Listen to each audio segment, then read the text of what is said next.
ready. Let's go. Bring it on. Want some, get some. Can I get a hell yeah? Yes, I am a pirate. You have to go with the pirates because, of course, they have cannons and everything. It's a pirate's life for me. Be proud of who you are and what you are. You're a pirate. This is a first down. Pirates. Because when you're at East Carolina, you go for it every time. Or you don't coach at East Carolina, you don't come to East Carolina, you don't play at East Carolina with a weak heart. Write it. I think I've ever been in a building as loud as that was. It was deafening in there. You live with Omaha? I can promise you that. And it's purple all night long in Eastern North Carolina. You're watching The Sports Objective, the podcast for Pirates.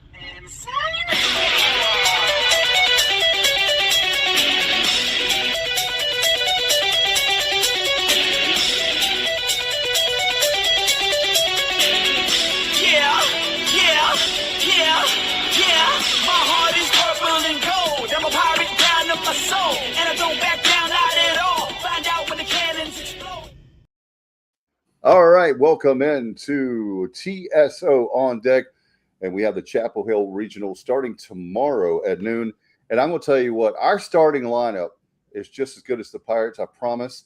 We're going to bring the pitching tonight. We're going to bring the hitting tonight. We are not going to make any error. Well, I don't know about that. But we will have, I promise you one thing, we will have a great time because we have Kyle from LaGrange Barber. What's up, dude? What's going on, Dave? Yeah, I'm sitting here typing. Glad to have you back. Appreciate it. Oh, no, yeah, okay, there we go. Yeah, said we don't make any errors. We're off to a great start. Good to be back. It's been a rough week since the surgery, but hopefully it seems like I'm finally getting back to normal. So it's good to be back, ready to see the Pirates take on the Tennessee Vols tomorrow. You know what happened last year? We took on those mighty, mighty Florida Gators and beat them. So let's see if it's great to be a Tennessee Vol tomorrow or if it's going to be a great day to be a Pirate. Oh, it's every day is a great day to be a Pirate. Isn't that right, Wildfire? I'll start with you. Hey, thank you, guys. Yeah, it's going to be a great day. Looking forward to tomorrow. It's going to be a tall task tomorrow, but hey, looking forward to tomorrow. I'll be in Chapel Hill tomorrow. Looking forward to it. Let's go get them. Yeah. You're taking me with the Queen's Anne Revenge, right? Queen's Anne. That is correct, man. We got it lined up right outside the stadium with Boschhammer, and looking forward to it. That's awesome. You know, I was hoping we'd get some butts in the seat for this game, so that's awesome, Justin. Yes, I want to tell you guys this. I'll tell you what, JR is he's on playing the part of Alan Vick tonight is Johnny Roberts. Hey, JR. Yeah. JR, his last name, and we can't say his new. He changed his name. He's got a new last name, which we can't say. Oh, that's true. Yeah. We'll just call him JG. Rosenbaum. JG. Rosenbaum? Okay. Justin Rosenbaum? Yep. Oh, man. Bubba? No. Bubba? He's got the inside mood on the family, too. Oh, man. I didn't know that. What? I'm going to text Bubba on this one. No, the JG, Kyle. Think about it.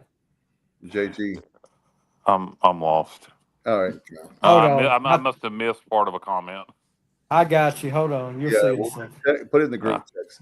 All right. All I'm taking for that is Justin and Bubba are getting married. Congratulations. No, I think Stacy might have a problem with that. Anyway, I mean, I love Justin with all my heart, and he's definitely Wildfire. He'll always be Wildfire to us, but. Yeah, actually, you know, with baseball and football and sports. Hey, I'll tell you what, guys. Look, everybody's talking about tickets, getting tickets. I had a lot of trouble getting tickets this game, honestly. Just tell you how hard the tickets were. I was offered tickets to this game. I'm just I you didn't take it? I don't know. Nah, dude, until today, I didn't know if I'd feel like even being outside. I know. I'm just messing with you, man. I might still be able to get them, actually. Hey, by the way, for Pirate fans, speaking of which, thank you, Wildfire, for bringing that up. We are going to talk about the Chapel Hill Regionals in a second, but I wanted to mention at the beginning of the show and towards the end, don't forget, they've got a really cool watch party. Got to give the administration a major thumbs up. Tomorrow, starting at 11:30 in the premium lot, the Burt premium lot, they're going to have food trucks and Wildfire. You're going to be missing out. They've got some pirate beverages there and a lot of cool stuff there. And it's, again, the big screen. So if you're looking, I tell you what you need to do is just about 11:45, 11:50. Wildfire, don't you think there's a lot of people out there that will get sick tomorrow about that time? That is correct. That is if correct. In Greenville, and if you're in work tomorrow. Yeah, Stevie's going to drive. I'll be getting sick in Boschhammer Stadium. I'm just going to say. Yeah. Hey, Stevie. What is the name of that stadium there? It's Boschhammer. Boschhammer Stadium. Boschhammer. Okay. All right. Never heard that. Hey, look, I believe in goals. I believe in Goldsboro at 8:00 in the morning. Fired up. Let's go. All right. All right. Watch out for Austin Idle on the way. Yeah, watch out for that rig. BJ and the Bear coming to Chapel Hill. Hey, Johnny, brother, you coming down this weekend? Okay, so this morning I'm leaving my house, and it's a beautiful day. It's been raining for like 5 days in a row, and today was a beautiful day. And I'm driving the back roads of Virginia, trying to get on 95, and I said, "This day just couldn't be any better." I'm heading down to Greenville. The watch party is what I'm going to. Okay. And then my phone rang, and it was somebody that I know from the jungle. And he said, "Hey, brother, are you in Virginia or North Carolina?" I said, "I'm in Virginia." He said, "Dang." I said, "Why?" I said, "I'm coming to North Carolina." He said, "Do you want to go to the game tomorrow? I got an extra ticket." So I'm going to Chapel Hill. Yeah. All right, Johnny. Hey, let's go. So I couldn't be happier. I tell you, we're going to have to come up to Virginia, kidnap Stevie, and take him to a game because we miss hanging out with you, brother. We really do. Hopefully, football season, I'll be able to make some games this year. Well, you ain't going to be working this football season, so let's go. Wait a minute now. What does that mean? You don't know, hey, Wildfire, you don't know what I got going on. Okay. What do you? Let's just say there's things that you don't know about. Okay. There's things going on. Don't be taking any refereeing jobs and down in my way. Oh yeah. Shots fired. Oh yeah, that's right. Shots fired. I know what Stevie's talking about. Yeah. Okay. All right, so yeah, that'll be a great breaking news. We'll have it here first on the Sports Objective. So that's gonna be great. All right, so I know everybody knows exactly what we're talking about. So, guys, I tell you what, I am fired up. I know everybody says on the show blind optimism, but I feel a lot better this weekend than last weekend. Thinking we're going to go to like Georgia Tech, to me. This is going to be one of the strangest comments you heard me say, but I'm happy I'm going to Chapel Hill. I can't believe I ever thought I would ever say that, but being a Pirate fan and having to go to Chapel Hill. However, Johnny knows that he and I had a conversation about, even though it's an in-state rival and all that, it would be for budget purposes, it would be the best. Yeah. And as far as matchup, nobody's afraid of them. No. There are a lot of Pirate, especially Jack Herring. There are a lot of Carolina people that are really nervous because Carolina knows that we've already beat them, and we had a chance to beat them in the Sunday game before the tie. So we could have won that series easily. And that's great. I know the two teams are different. I know that we had more pitching back then, but I think another thing, guys, I wanted to talk about, I want to get y'all's opinion. I think the regional, maybe this is wishful thinking on my part, but the regional, the way that everything is set up in the regional, that helps us out a lot, especially it's a lot of games in a short period of time, but I think that with Cliff Godwin, I think with the whole staff and our players, we've been there, done that, and I think we'll so is Carolina, but I just feel good about this regional. I was nervous that we would go to Georgia Tech, and I'm a competitor like you guys, and I love my Pirates, but I think Georgia Tech, and no disrespect to UCLA, but I think Georgia Tech is the best team in the country by far. I could be wrong on that, but I wouldn't want to play them. No, I wouldn't either. they're the team for me. Like if you said, who would you put your money on? Like non-Pirates, I would put my money on Georgia Tech, and I'm not a Georgia Tech fan, but just seeing what I've seen, wasn't it at the ACC tournament? Did they destroy North Carolina? And I'm not. Well, I mean, yeah, they won by I think 5 or 6 runs, but yeah. But didn't they have a bigger lead than that, JR, going into They that? did. They did. Carolina ate into it, and I mean, at that point, the game was. I mean, both teams wanted to win it, but North Carolina wasn't going to go crazy and burn pitchers that they might want to use today or tomorrow, I should say.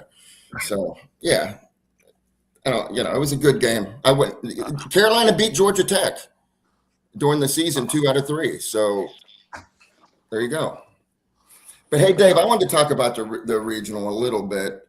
We've already been blessed with 2 remarkable turn of events, and that is, we could have faced 2 of the best pitchers in the nation. We've already, we faced Jason DeCaro and Greenville, and we didn't do anything against him, and we got run ruled 10-0.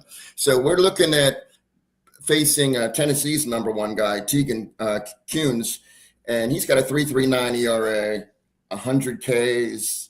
He's been really, really good. But Tennessee and North Carolina have 2 completely different approaches to this game. Scott Forbes for North Carolina says, I'm throwing my best pitcher because VCU is a good team, and I'm throwing my best in game 1 because I want to get to game 2. And on the other side, Tennessee's throwing their number 2 today or tomorrow. I keep saying today. The game's tomorrow. Tennessee's throwing their number 2 tomorrow. So we don't have to face Tegan Kuhns, who has a 3.39 ERA, like I said, and 100 Ks. We're going to be facing Evan Blanco, who's a left-handed senior. His ERA is 4.94, and he's not bad either, but, he's no Tegan Kuhns. So I feel like we got a break there, and after we win that game, then, we don't have to worry about facing Jason DeCaro because he's going to be spent tomorrow. And we would likely face Lynch, who, DeCaro's got a 2.30 ERA. Lynch has got a 4.44, and we hit Lynch. So it's working out for us already. Did Lynch win the Saturday game? I think he did, yeah. We won that game, as you well know. Yeah, that's what. Okay, I do now that you brought that up. I remember I remember the Friday night game. Oh man, I really thought. You guys think with UNC pitching DeCaro against VCU, is that about, are they hoping to get up early and, take a big lead, pull him, and have him for bullpen work the rest of the weekend so they can use him in multiple games or start him? I think that would be the ultimate plan, Kyle. I would think so too, yeah.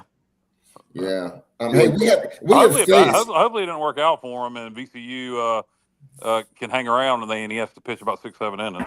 Yeah. So the Tennessee number 2 guy, we've already he's pitched 1 inning against us in NCAA Regional already, and that was in Charlottesville. I knew that name. I was about to say, why do I know that name? He pitched 1 inning against us in Charlottesville, and so we scored a run on him, and they had to pull him because he gave up a leadoff double to Cam Conch. And then J-Dub, Justin Wilcoxon, had an RBI single to score him. And then Joey Barini walked, and they pulled him. So we've already faced him. None of those guys are here anymore. And it really doesn't mean a whole lot, but it's fun to talk about that this guy, didn't have success against the Pirates once in the NCAA tournament. So hopefully history will repeat itself. Let's hope so. Let's do it. That would be fantastic. I'll tell you, Dub. Looking forward to the weather. Is supposed to be good tomorrow, right?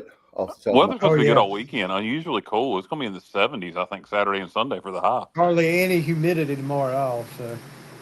Yeah, I mean, to get a high, 77. Get high? Do what now? Did you say to get high? Well, sometimes, but 77 is the high for Sunday. To get a high in the 70s on region, I've never, ever, ever in my life in North Carolina seen a forecast high in the 70s on regional weekend. Yep. Have y'all? No, I'm trying to think. and the rain is what we usually experience the most. 24 in Greenville when we had Wake Forest and VCU and that other team. It wasn't warm then? You mean instead of hot? I don't remember it being unusually cool for this time of year, but it could have been. But a 77-degree day anytime you get a 77-degree day post Memorial Day in Eastern North Carolina is a rare occurrence. Okay, Kyle, I misheard you. I thought you said it's rare to be higher than 7. You're saying we're getting good weather. No, hell no. What? I was wondering what you're talking about. So no. Okay, 77 is chilly for this time of year. That's what I'm saying. I mean, normally you're pushing 90. Yeah, absolutely. And humidity, matched humidity. Yeah, exactly. Matt Semenza, his New York Knicks, giving us $4.99. The sub chat. I was thinking about sub dogs. The super chats. Appreciate you, bro, very much. And we can name it the sub chat if they want to sponsor it. Matt, I saw one of your Knicks broke his finger, and I don't know if it was in practice or what. So that's middle finger. Was it Patrick Ewing? Patrick Ewing, yeah. Was it Brunson? No, it wasn't. I can't remember what was the guy's I'm messing with Lorenzo. He knows I'm a big Brunson fan. So Robinson, Mitchell Robinson, broken pinky finger. No timetable for his recovery. He's out for the season. Okay. Yeah, let me tell you something. If he's playing the NBA Finals, if he can play, I'm sure he'll be playing. Yeah, Chuck, we're going to be doing our. By the way, we're going to be doing our Tennessee ECU predictions. But he says the Pirates prevail over Tennessee 5-3. We'll take it. Yeah. And Matt says, "Wow." So if you have anything you want to talk about tonight, the super chats, or you can do that. Give us money. Give us money, and we'll talk about anything you want. Give me some money. No money, no problems. But it's interesting with the Tennessee thing, with the history with Cliff, because obviously going back to his playing days, the first Super Regional the Pirates hosted in Kinston back in 2001, Tennessee eliminated ECU. The old adage of people always like to spew is we're going to make it to Omaha when we least expect it. And it'd be a nice path for Cliff with Tennessee in the first game or in this regional, and then this regional being in Chapel Hill. Could you imagine the year we go to Omaha, we beat Tennessee, beat UNC, and then of course whoever we would have to beat in the Supers. But it would be quite appropriate with the Tennessee ties. More than likely, we're going to be down at College Station, but anything can happen, of course, with upsets. But sure, absolutely. College Station is. I will not. I'm going to defer to Kyle. I will not be going to College Station next week. So no. Hey, I got some good news though. We're a 3 seed. Yep. And during the last 2 college baseball tournaments, the 3 seeds 19 wins, the 2 seeds 13 wins. So the 3 seeds actually have won 6 more games than the 2 seeds in the last 2 years, which is crazy. But and we did that last year. We were one of them. So yeah, and then I was going to say a couple of 4 seeds have actually made the College World Series in the last 3 years. Even the 4 seeds, we've had 7 4 seeds beat a 1 seed in the opening day. So, and we experienced one of them too, Kyle, Evansville. So yeah, exactly. And then they almost beat Tennessee in the Supers, if I remember right. Yeah. So well, the thing about the 4 seeds is they're conference champions. They're playing really good baseball at the time. Yeah. They're just from weaker conferences. So you may run into a really good baseball team that happens to be hot, but just because they're from the Ohio Valley or the SoCon or pick a conference, they're a 4 seed. Yep. Southern, whatever. Yeah, I agree with that theory, 100%.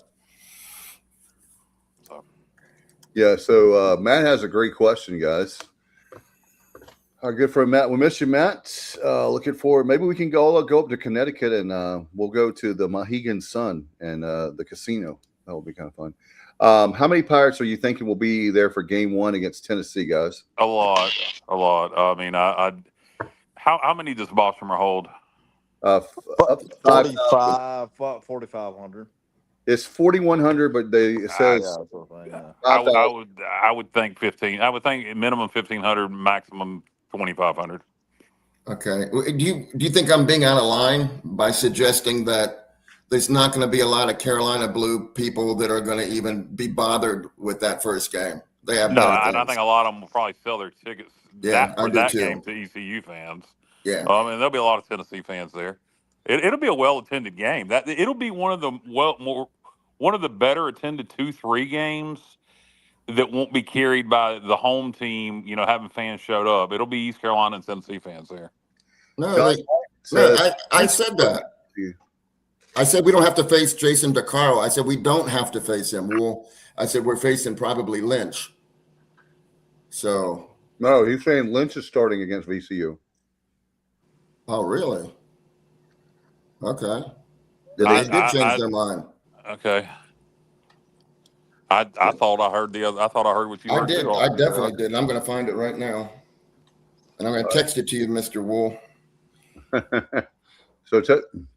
So Justin is bringing at least what I've been told, like 2,000 of his fan club members from Wayne County. So at least 2,000 Pirate fans there will be from just Justin alone. That is correct. That is correct, Dave. I heard you bought a whole bunch of tickets off of SeatGeek, is what I was told, but I don't know.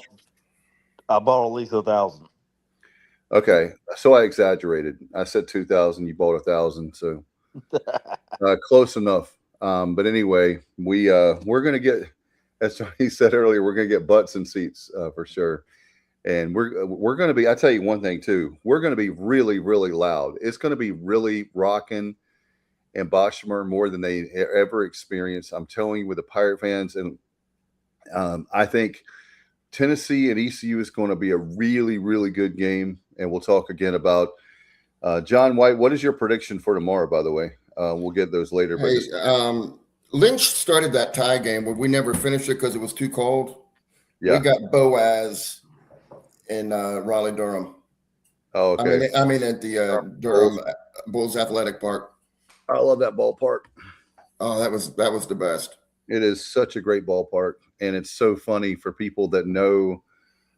Durham was getting ready to. I think I've told this story before, but just a side note, really fast. Durham, the Bulls were getting ready to leave because of having which I love, the DAP, the Durham Athletic Park, but they were going to move even if it was out of town or whatever. And when they proposed that stadium, that was in the middle of literally one of the worst. It's still not great to the east where North Carolina Central is, but that was a really, really bad neighborhood. And by 2011, they had spent $1 billion on downtown Durham, but private investment. And anyway, that ballpark has turned out to be the best decision they've ever made. They took that was a huge gamble. I remember in the daytime you would get mugged. It was that bad. So I'm glad that they did that. And that whole area is great with DPAC and everything. A lot of great restaurants.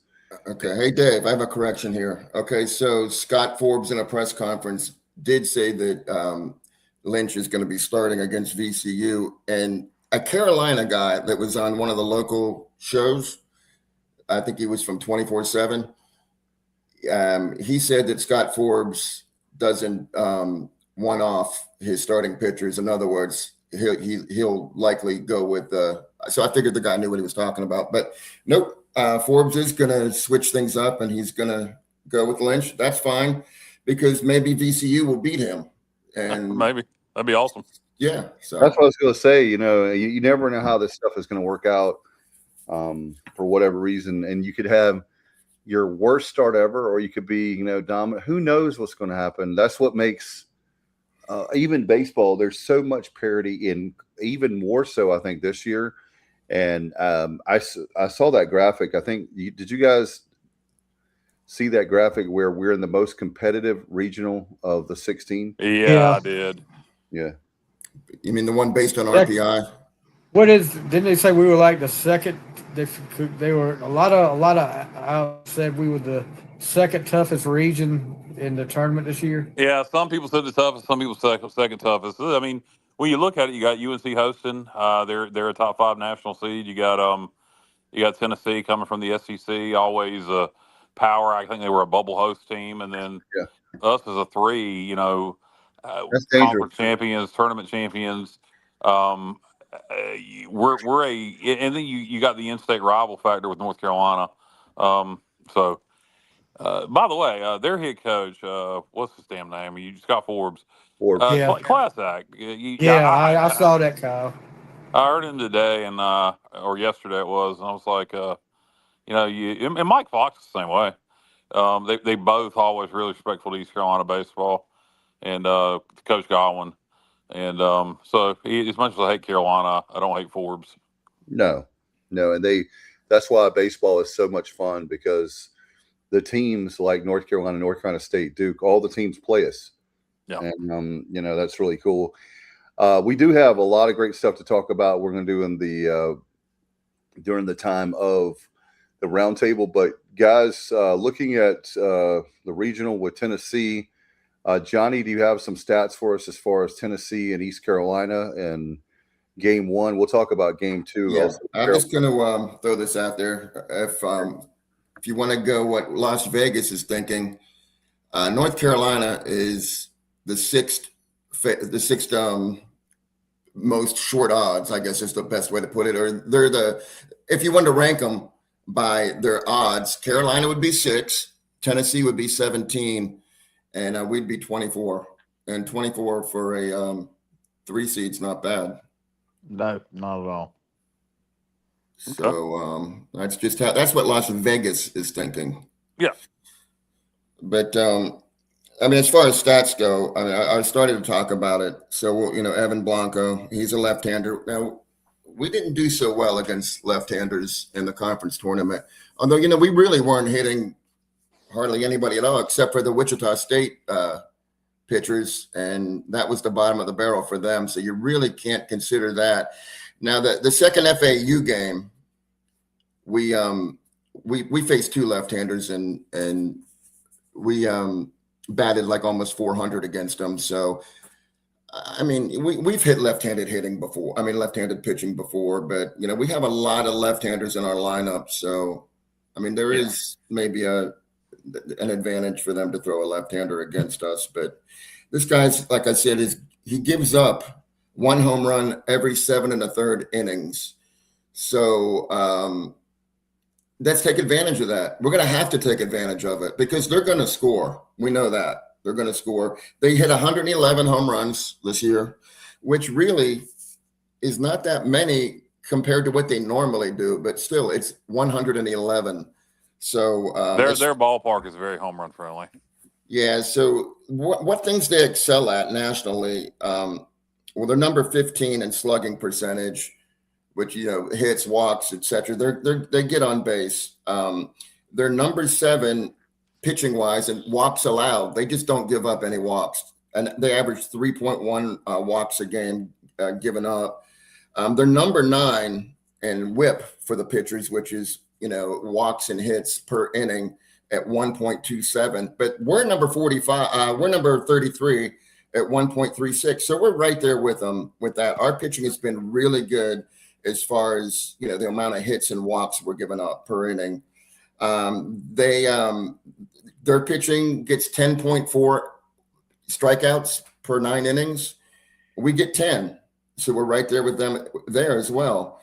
And then strikeout to walks, they're number 7 and we're number 31. So, pitching wise, we can hang with them. Now they did play probably a tougher schedule. Obviously, they're in the SEC, but I feel like it's not a terrible matchup for us because they're going to have to deal the same things they're good at. We're good at, so it's whoever can take advantage.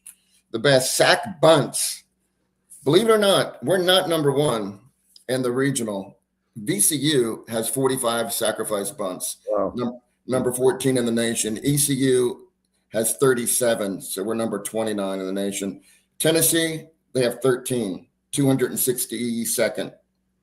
So And UNC only has 12. The teams in the ACC and SEC, they rarely bunt just because they don't want to take the bat, out of their hitters' hands. But so they're not really used to fielding bunts either. I'm not suggesting that we're going to have a bunt fest, but it is possible we're going to lay down one or two, and they don't have a whole lot of experience dealing with them. But they're a good team, so they'll figure it out. Fielding percentage. Tennessee is number 5 in the nation, and UNC is number 9.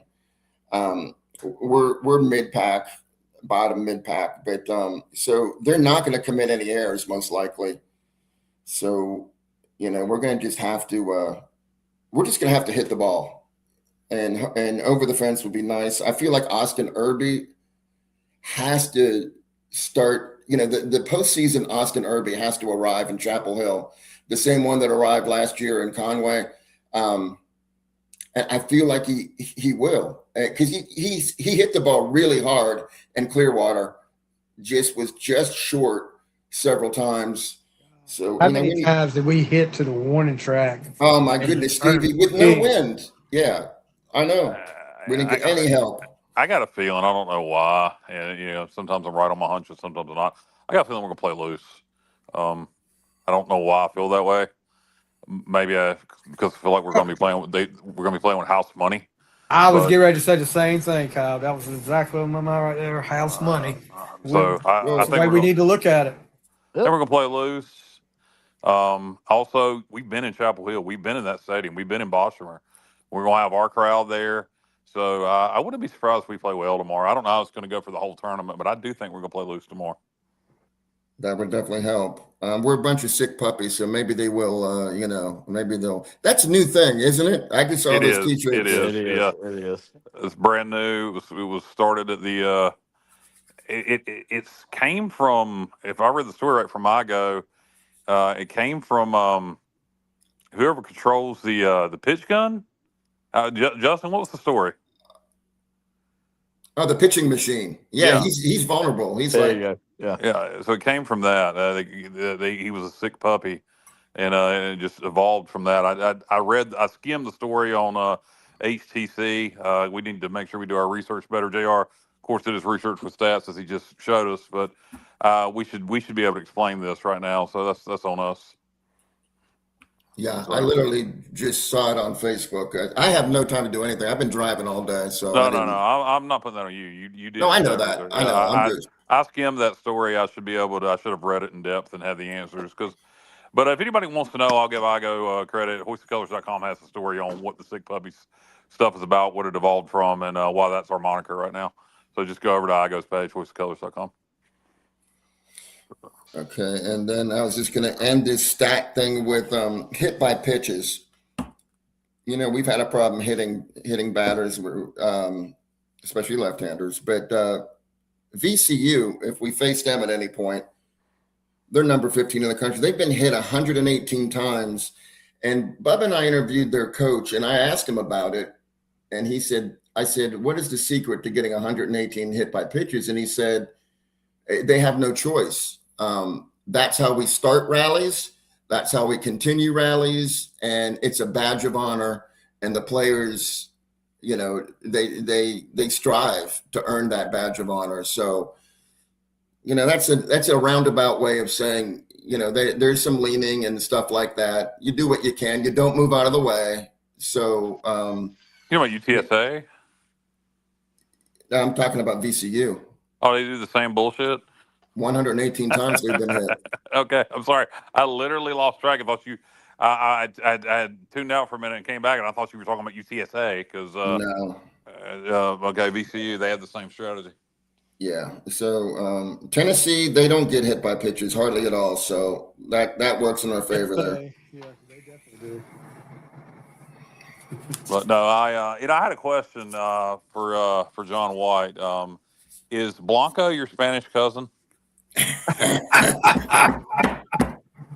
Yes, it is. He is related. They are related. And we're not talking about Juan Blanco, by the way.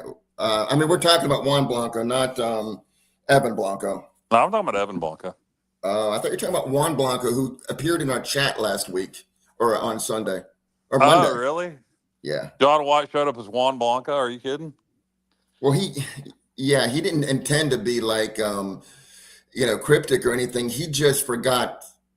He was using a device where it was, Juan Blanco. Everyone's That's got different hysterical. I accounts. just made that joke, and I had no idea he was Juan Blanco the other day. I Yeah. was making that name off of the joke off of Evan Blanco. As a matter of fact, he was wondering why Dave, wasn't responding to him on some of his questions, but it was because we didn't know, Dave didn't know that was John White. What are the odds of that I make that joke and I didn't even realize he was Pretty thin. Yeah, Juan Blanco. I had no idea. I tuned out Sunday night or Monday night, I guess it was, when my sister came over, and didn't tune back in. So, but anyway, there you go. So big weekend ahead for the Pirates, obviously, to state the obvious. ESPNU, 12 o'clock. Everybody watching it on TV that's not going to be in Chapel Hill or at the watch party. Lots of times in the past they've been on ESPN Plus.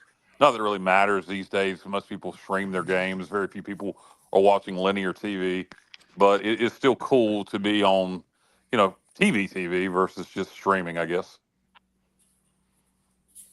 Oh, yeah. I think Absolutely. so. It's a big deal. And I think that the other thing is the fact that the Pirates, I think a lot of people may be surprised about, I'm talking about the not in Pirate Nation, but we bring a lot of eyeballs. And Kyle and I, you and I have talked about that for many years, about how we feel like that not to get on a tangent, but that there's more eyeballs of people watching if they would count the streams versus, we've talked about that television markets and that sort of thing. But anyway, I think with East Carolina and Tennessee, there's going to be a lot of people watching, and rightfully so. Plus, but North Carolina is with VCU is going to be on ESPN Plus. I guess that's because that's the matchup, the 1-4, or they feel like maybe 2-3 would be more competitive.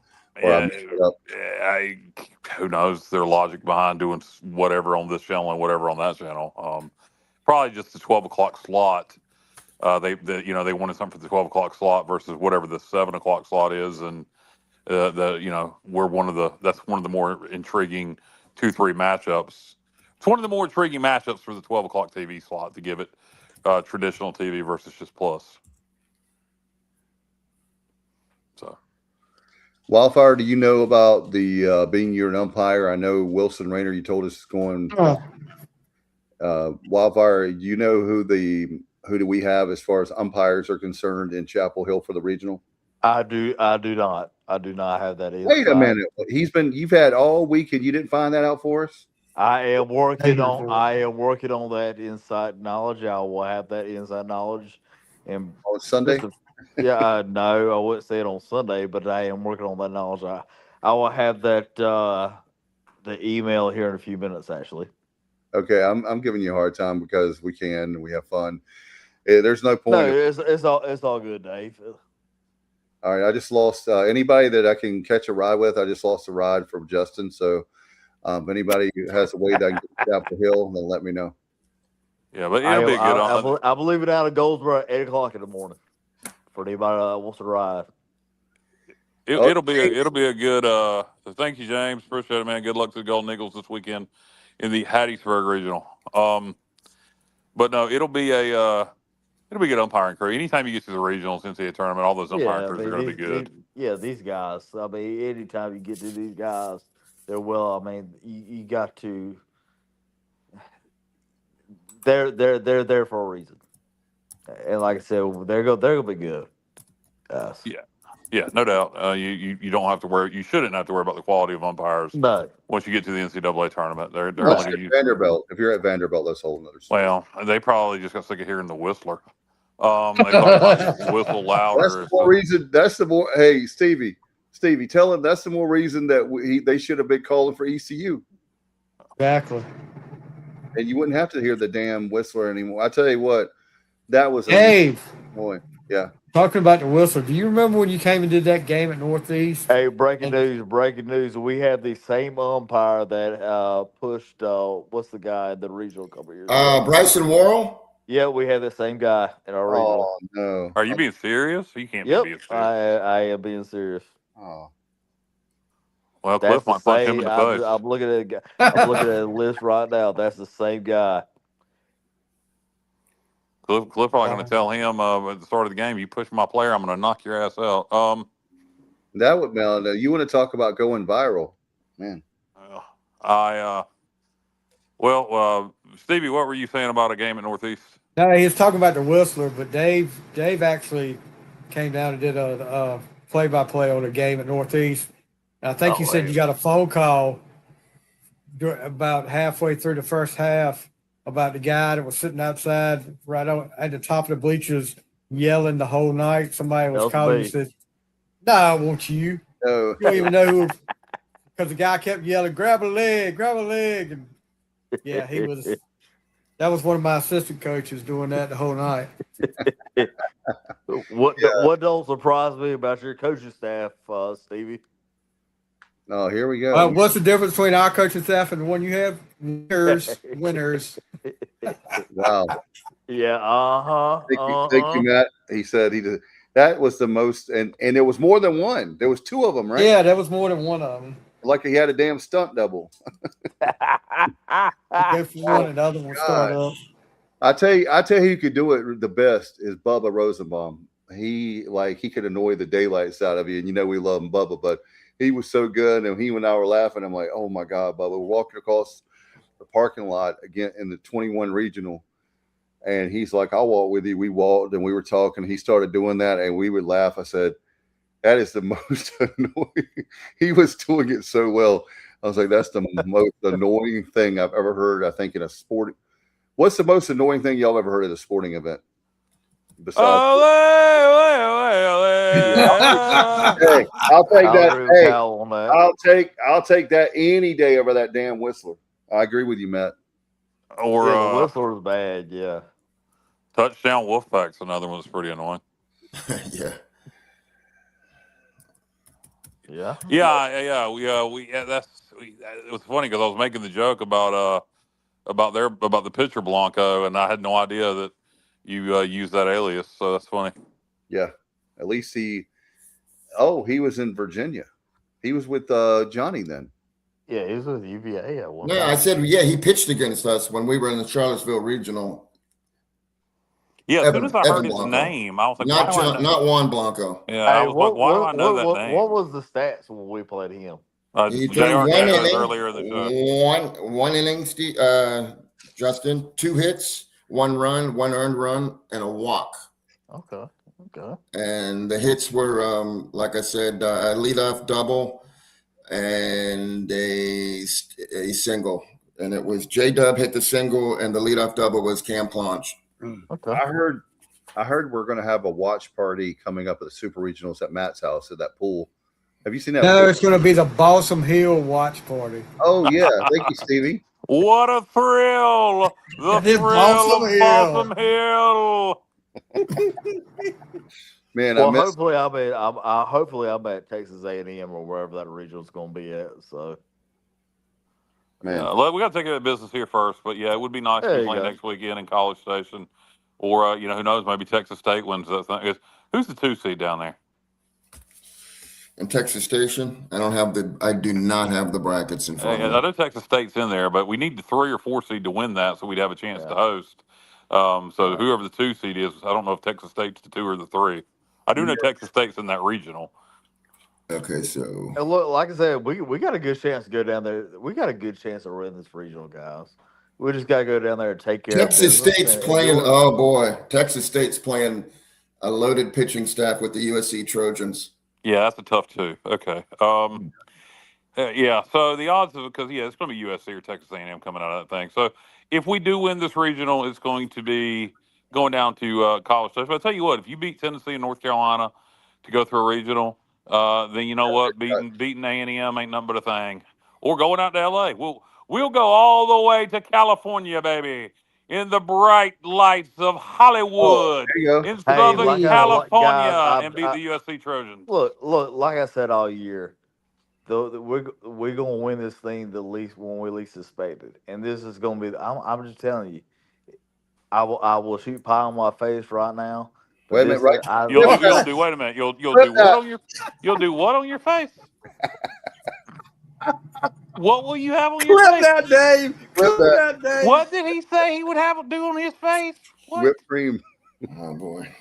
Did you say a cream pie on your face? Is that what you said? Yeah, he I did. did say I ain't saying that, guys. But what I'm saying, look. Let me. Yeah. I got to mute this one. I told you guys we would have a lot of hits tonight. I told you our pitching would be great. I couldn't promise you on the air, but oh my goodness. Well, what I'm saying, guys, is look.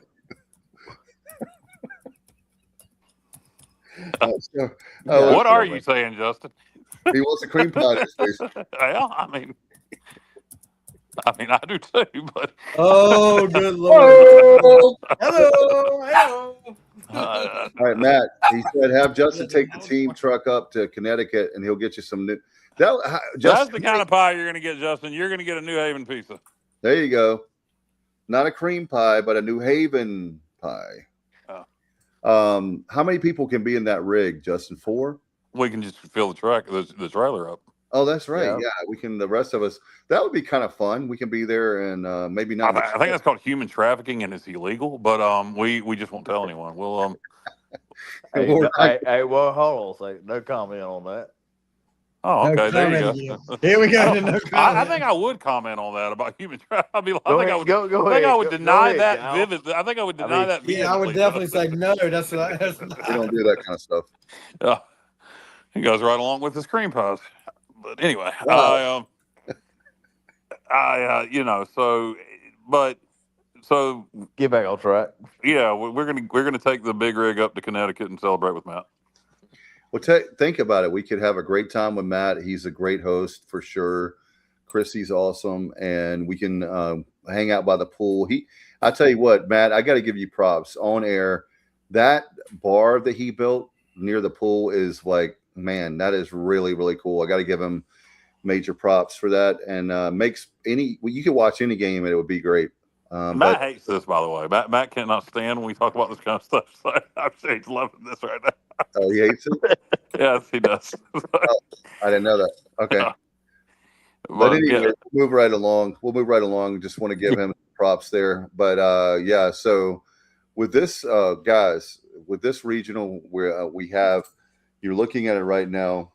I mean, we can easily, even if we're in the losers bracket, you still feel good about our chances, like even if you lose one game, you still have it will be tough, but you still have a way. I don't know about that. With the pitching depth we have, and you have to come out of there. If you lose to North Carolina, to Tennessee, then you're going to have to beat VCU in the losers bracket. Then you're going to have to come back and either play Tennessee or North Carolina. You're going to have to play Tennessee and North Carolina inevitably both again. So the odds, I think the only way we do this thing is if we're going to get in the losers bracket, it needs to be very late. Like, we didn't stay in a winner's bracket until Sunday, and if we got to beat them twice, if it takes twice on Sunday to beat whoever comes out of the losers bracket, because they beat us in game 1, maybe, but losers bracket. I don't see any way we make it and win the championship out of the losers bracket. I honestly think we got to win 2 games. We got to win 2 games, and then maybe if you lose that third game, you lose that third game. Sunday, I think we got to win 2. You got to win. You got to make it. What you're saying, you got to make it to Sunday if you're going to lose a game, and then that's what I was saying also. Yeah, last season in Conway, our pitching was not expected to do what it did. It really came out of nowhere, and they stepped up. And it could happen again. Although this season we're in better shape than we were last season. We finished 6th place in the American last season. And this season we were double champions. So it is a better team all around. And, I did mention about Austin Irby. I think he needs to get going. But this is we pitched well in the conference tournament, JR. Yeah, we sure did. Didn't hit that well, but that'll come. But anyhow, as far as this region goes, this regional. So you put up a graphic yesterday about the teams that have had 8 or more consecutive seasons of being in an NCAA regional, and both North Carolina and East Carolina were mentioned. Well, this is their 7th year, and VCU, this is their 4th out of 6, and they were in the Chapel Hill Regional in 2022, and they won 2 games. So none of these teams, I'm telling you, that's why I really thought that Carolina was throwing DeCaro tomorrow. And that's what the Carolina dude said, because you just don't know. You just want to survive. So, man, I'm telling you, any one of these 4 teams can win this. Clearly, the top 2 have the bigger advantage, but one thing, not go their way, and it's trouble. So I'm really looking for it was a great American Conference tournament, and I'm looking for a great Chapel Hill Regional. Yeah, I honestly think, this is probably one of the best regionals in the country. I don't see any better. who's a better 4 seed? Top down. Look, anything could happen this regional. I'm really looking forward to tomorrow's game. Anything can come out of this regional. I really think I'm looking forward to this regional, guys. I really am. Yeah, no, it's a great regional. Honestly, I haven't analyzed everybody else's regional to tell you if there's a better one. Either. But this is certainly, if you're a college baseball fan and want to watch good baseball on paper, this is a very intriguing regional. And I know some Carolina fans thought it was a little too tough for them as a 5 seed, getting Tennessee as a 2, us as a 3, VCU as a 4. They thought they kind of got screwed. But, their comments that I saw online towards us were mostly, they were out of respect and fear, honestly. Yeah. So I'm not going to really dog on them.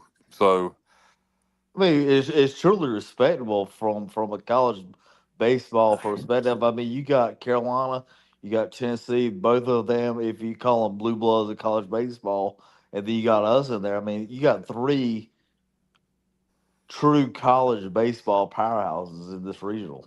Yeah, exactly. I won't be watching. I will throw VCU in there. VCU is not a bad out there. They're consistently the top team in the A10. So yeah, I was going to say, you look at college blue bloods. Between Carolina and Tennessee, the last 10 years, they've been out there. They've been killing it, Justin. Exactly. Tennessee's been in the World Series 3 of the last 4 years.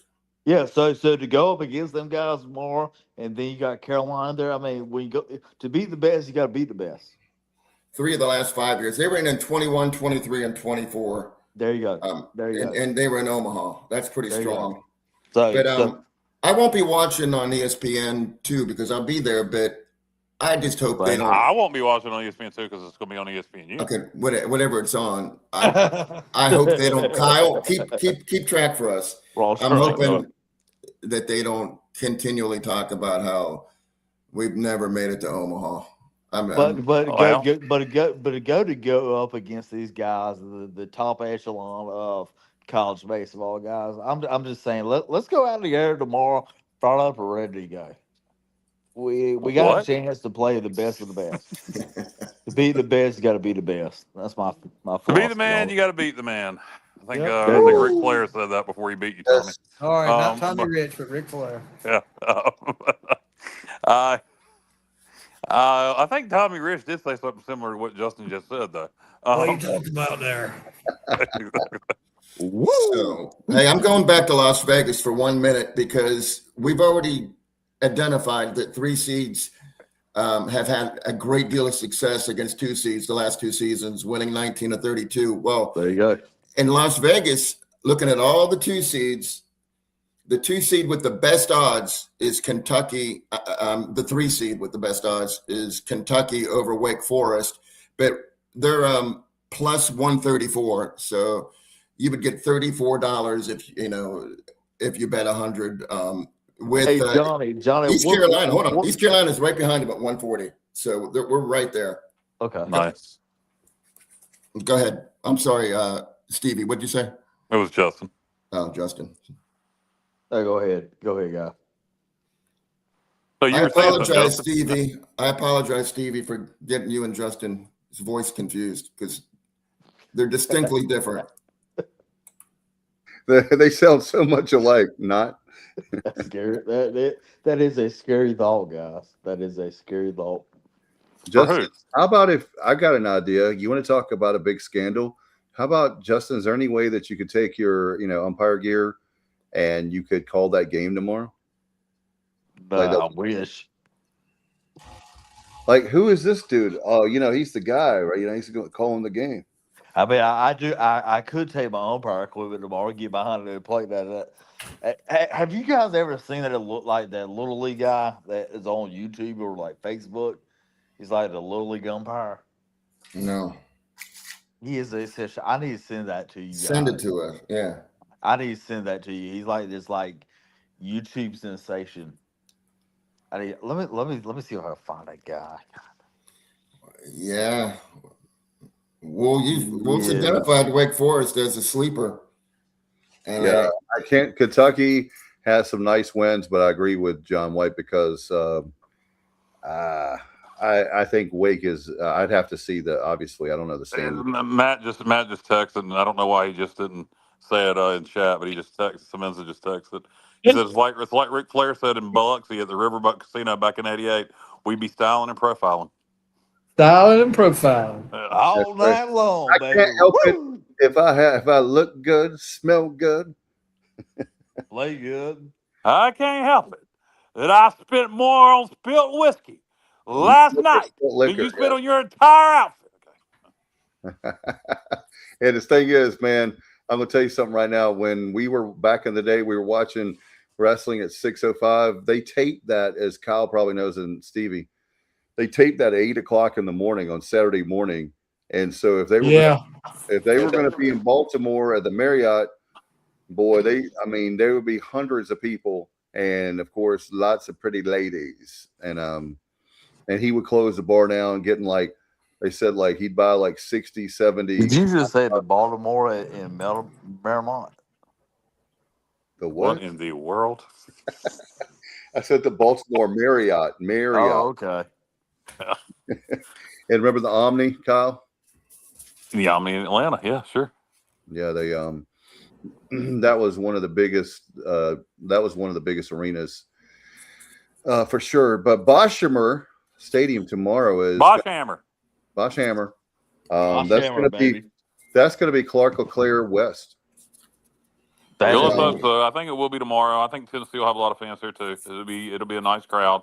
Like I said, I think it'll be impressive the amount of fans that are there in that game repping ECU. I wouldn't be surprised if there's as many people there repping ECU in Tennessee tomorrow for that game as there will be for the UNC VCU game later that night. Yeah, so the crowd, in other words, that noon crowd. Yeah, that noon crowd will be just as big as 7 o'clock crowd. I bet you. Normally, it's not. That 5 o'clock crowd for UNC is not. We'll see. Maybe. I think the ECU thing. That's why those tickets are $350. I mean, didn't you have that, Johnny? That you screenshotted that? Yeah. Well, they went down considerably, but initially, if anybody felt panicked and scooped up 2 or 3 or 4 of those $300 and something tickets, they're probably feeling pretty foolish right now. Because you can get them for probably $60, $70, $80. Okay. All right. Yeah, that definitely is a big that is a big difference. Man, huge difference. Man, that's a big difference. And what do you think? Do you guys think that will there be a lot of Pirates that stay the whole weekend, or I'm going to be driving back and forth personally? Me too. Yeah, same here, Dave. I'm going to be driving back and forth from Goldsboro, so leaving here at 8 o'clock in the morning, going up to Chapel Hill. Looking forward to a great weekend, guys. Let's get every Pirate we can get up there. Yeah, there would be it's an hour. It's an hour and a half from Goldsboro to Chapel Hill, so there would be no reason not to. 2 hours for me. So I'm gonna say I'm watching. Like I said, I was offered tickets, and come on, Kyle. Come on, Kyle. I got you. I ain't feeling like sitting out in the heat for hours just yet, but I will be enjoying it on the television. Right behind home plate if you'll just come. I'm gonna be in the press box. Screw you, Dave. I'm gonna be out in the elements, man. Come on now. They have a nice hospitality tent, and screw you. You gonna invite me? Sure. Yeah, you can. Okay. Well, I'm gonna hold you to that then, because I'm gonna be out in the elements with the rest of these fine folks. I think the weather's going to be pretty good for the people out in the so-called elements, and for most folks, I think. Let's see. Yeah, common folks. Oh, like Dave, Hey, it got rolled Dave, in. I did want to throw this out. We were talking about, number one pitchers, number two pitchers, who's throwing who. Ryan Towers, everybody recognizes even though Ryan's been the Friday guy, everyone, and they recognize Ethan as probably our top starter. Yeah. But I don't think anybody has played better than Ryan Towers. In his last 8 appearances, he has a 1.13 ERA with 15 walks and 35 strikeouts. So, I mean, we're in good hands with him. If we can take care of business and Ryan can give us 6 or 7 and limit the home runs, which he doesn't give up a lot of them. He's given up 6 home runs in 53.1. So that's like 1 a game. I mean, that's not great, but it's better than their guy who gives up 1 every, whatever I said, 7 in the 3rd innings. So I think, if Ryan can give us some innings, our bats can get some, extra base hits and just sustain some innings. And I think we'll be in good shape on Saturday, no matter who we're playing. I think we'll be good. But yeah, I totally agree. I totally agree with that, Johnny. I totally agree. By the way, tomorrow, official forecast, 12 o'clock, first pitch, 75 and sunny as we throw the first pitch tomorrow. So could not ask for better weather for a regional game. That's a great baseball weather. And Kyle, you said early in the show for the people just joining us, we're going to have great weather all weekend long. Yeah, no, it is. And like I say, Sunday, the highest forecast to be 77. So that's the high. So you're talking maybe, for the early game, 12 o'clock game, whatever on Sunday, if we're, hopefully still playing, you could have temperatures starting off in the 68, 69 degrees.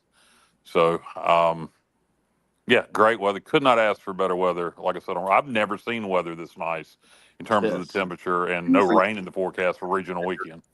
That's the kicker. Maybe because we're not having it in Greenville. I don't know. Yeah, no kidding. We have it in Greenville, man. It's like, all right, 100 degrees and raining. Yeah, exactly. The humidity is awful. But anyway, it's going to be great. Guys, do you have anything else to talk about there? We got a lot to talk about. Yeah, I want to talk briefly here. Some kickoff times announced. Of course, we already knew we're playing at 11 a.m. Eastern, 12 Central, 11 a.m. Eastern for Alabama. But now we know we're kicking off with App State at 12 p.m. On September 12th in Greenville, ESPNU. Sweat my balls off, Kyle. Yeah, it'll be hot out there. The last 2 times we played App during day games for that kind of heat, 2012 and 2008 was hot, but not as hot as 2012. But they were both 12 o'clock kicks. We won them both.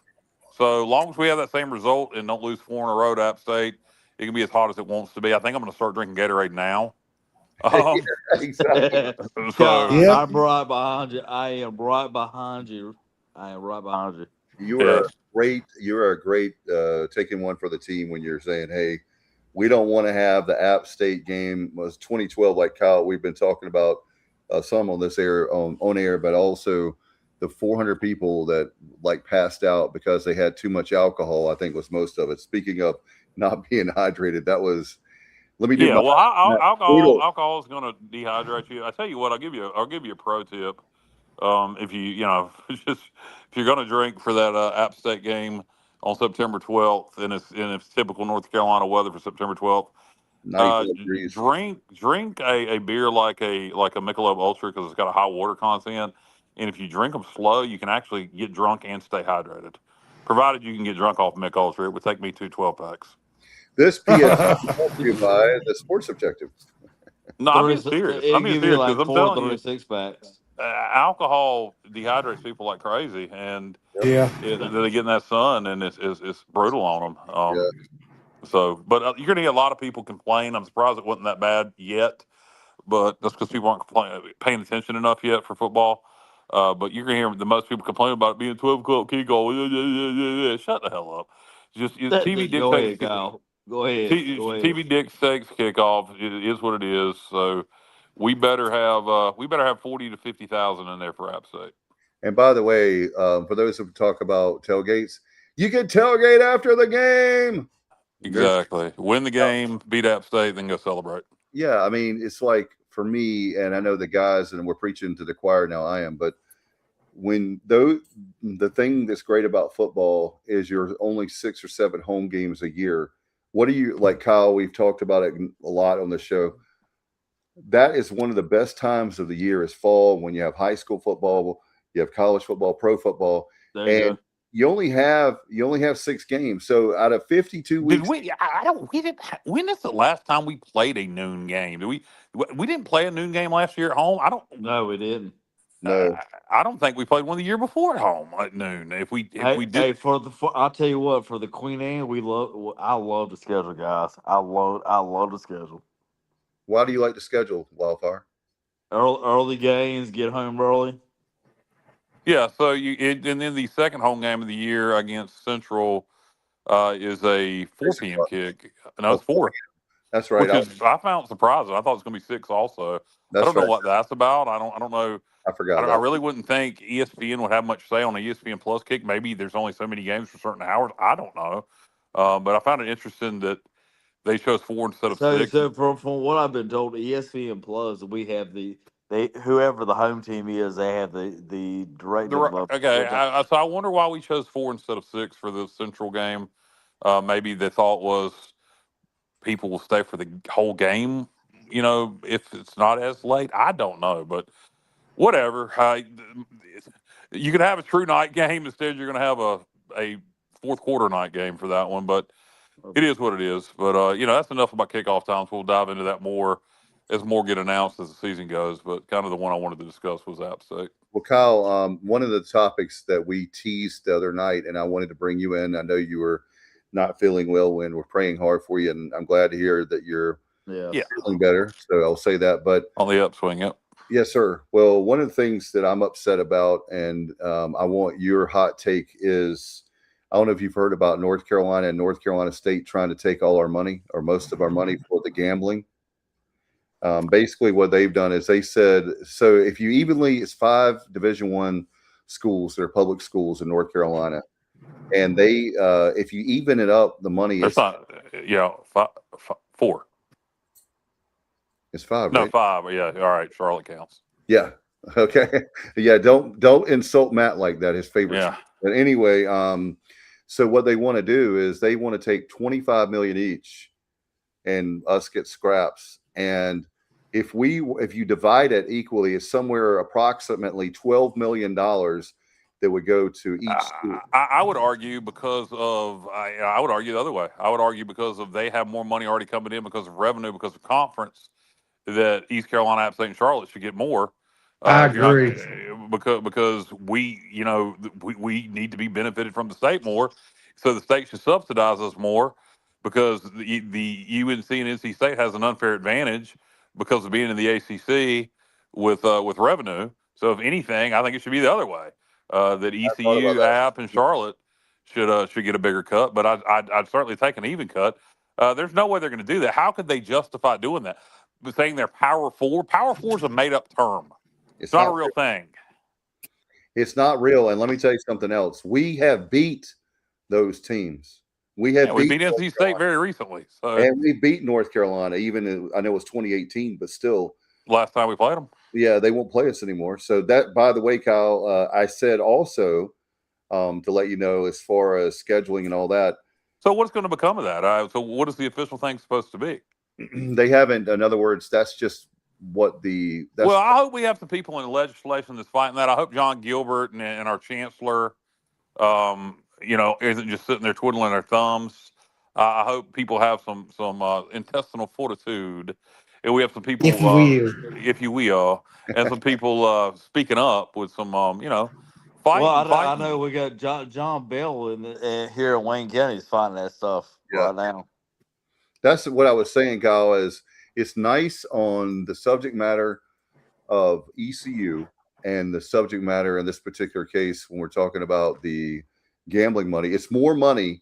Surprise, surprise. There's more money that's come in for gambling. That's not a surprise, but to some people, it's a surprise of how much more it is. They do not deserve $25 million each. They get Kyle's right.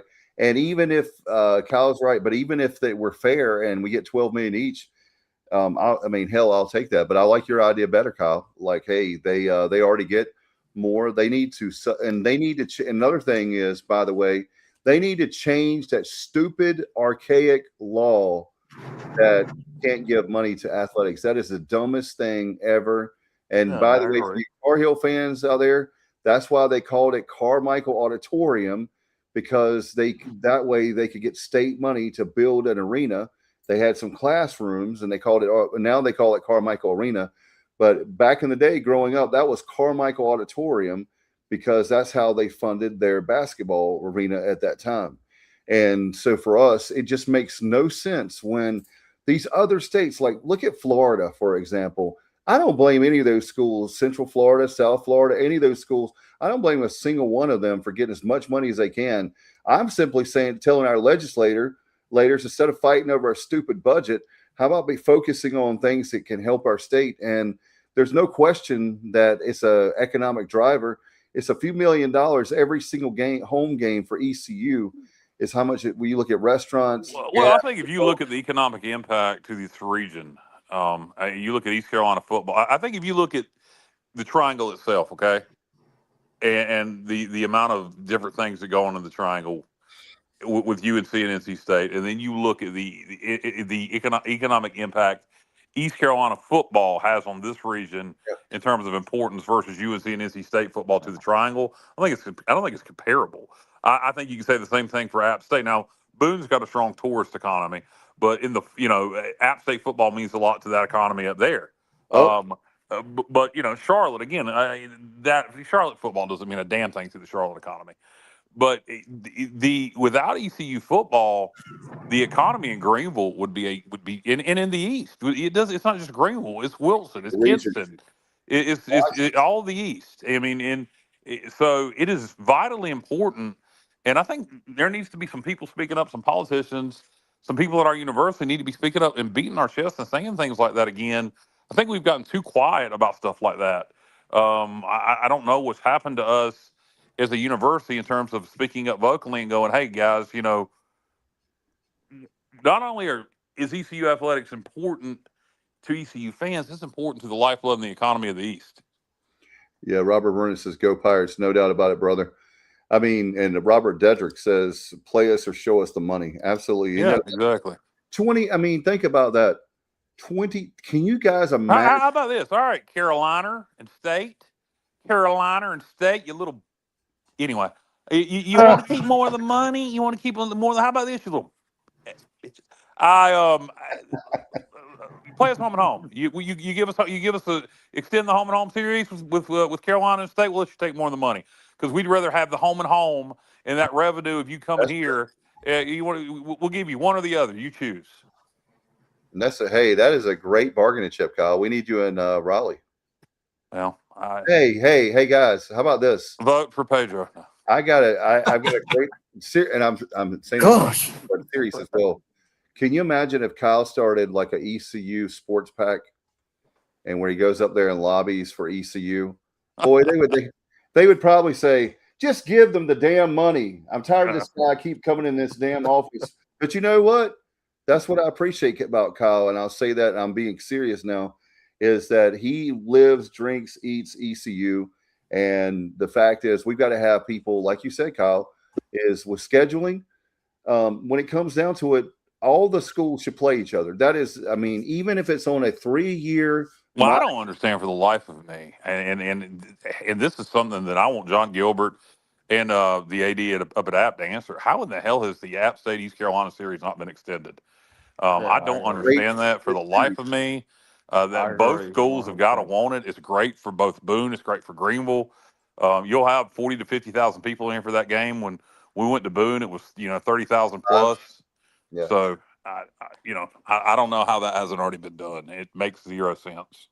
Yeah, and it's a great if you look at the older folks, but all the way back, you can think of the SoCon days of with Pat Dye, Appalachian State. Well, it's there from a culture standpoint for football. ECU and App are very similar, and it's a very similar fan base.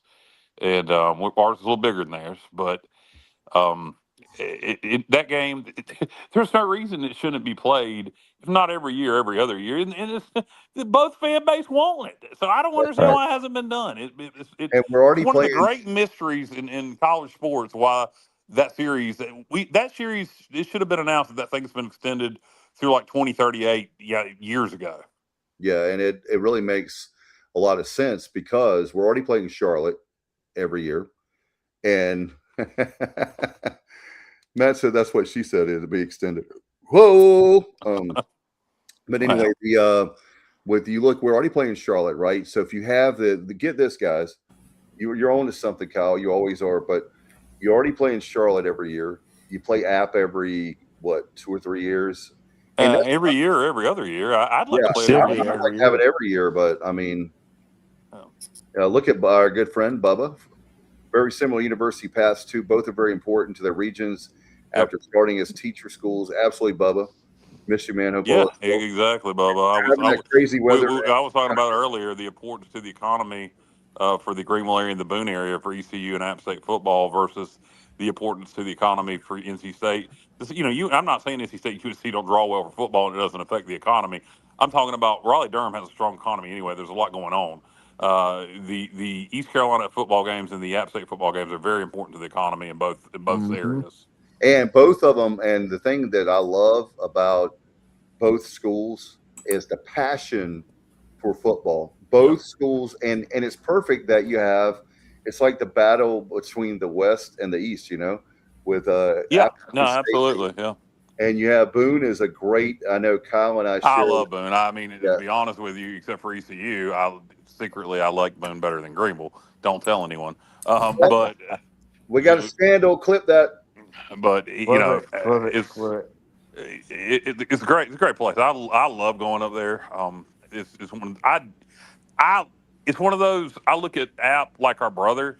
Who you don't want to. Who do you want to beat more than your brother? So I don't hate App. I never hate App. But I want to beat them really bad. Yeah, it's a pride thing. Once the game is over, obviously we're not hating on it, but you definitely want to win. It's different. But I will say that when it comes to North Carolina, NC State, in the 90s we had to do it, and we're going to have to do it again. And I would say, I mean, you can't do the obviously the private schools, but it makes no sense. And again, I'll harp on this. We should not be doing Wake only at their home in Winston-Salem. I agree. Gilbert's logic was, we're going to get the 700,000, so it's like a buy game, and it's a short trip, and we'll take a ton of fans to Winston-Salem. But I think it sets a precedent you don't want to set. Yeah, and they should honor their word. They schedule the damn game, and guess what? It's a big deal to have Wake Forest being the very first school. Maybe people don't know the history. The very first school ever in Ficklin Stadium was Wake Forest. Does anybody have video of that game? That's not the one. Stevie, that was on Sports South.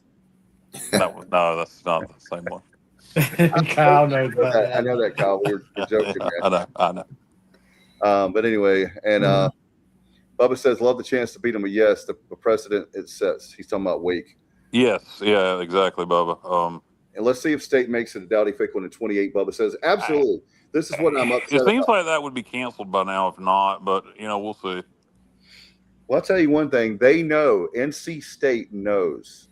NC State, ACC is going to non-conference games, but NC State kind of knows the heat they would take if they canceled that game. So you saw I sent you all that video today on Facebook where South Carolina has canceled games with North Carolina, and I think it was a couple ACC schools as well. But this has gotten way out of hand because you're playing little Sisters of the Poor.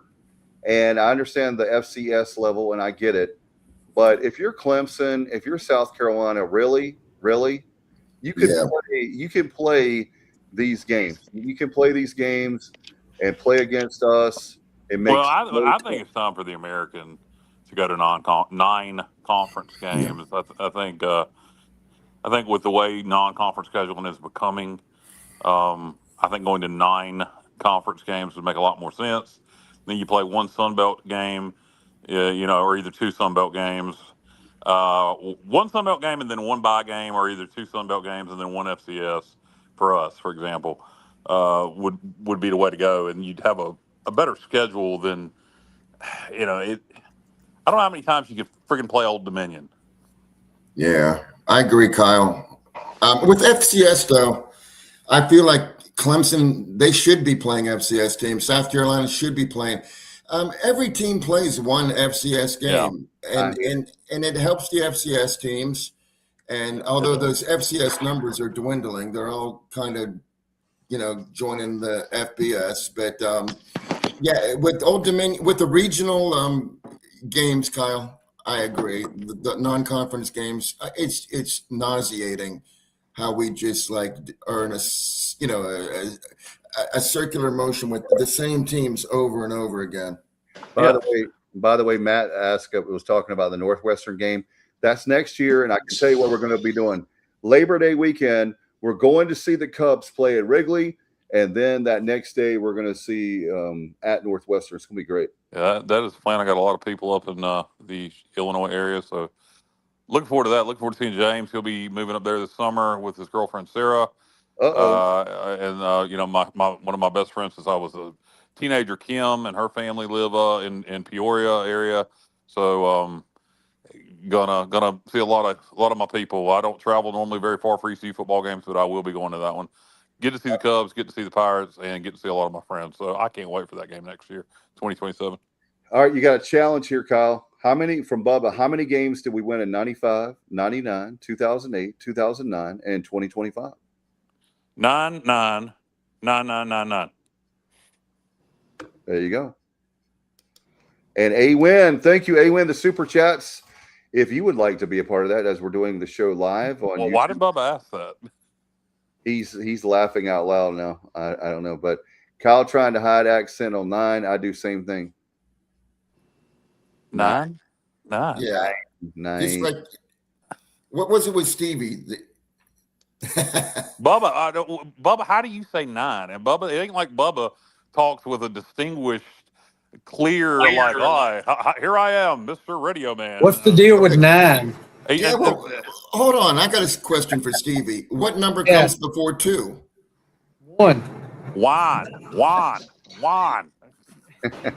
Oh, you want to throw some tonight, do you, Kyle? Say 9 again, Kyle. 9.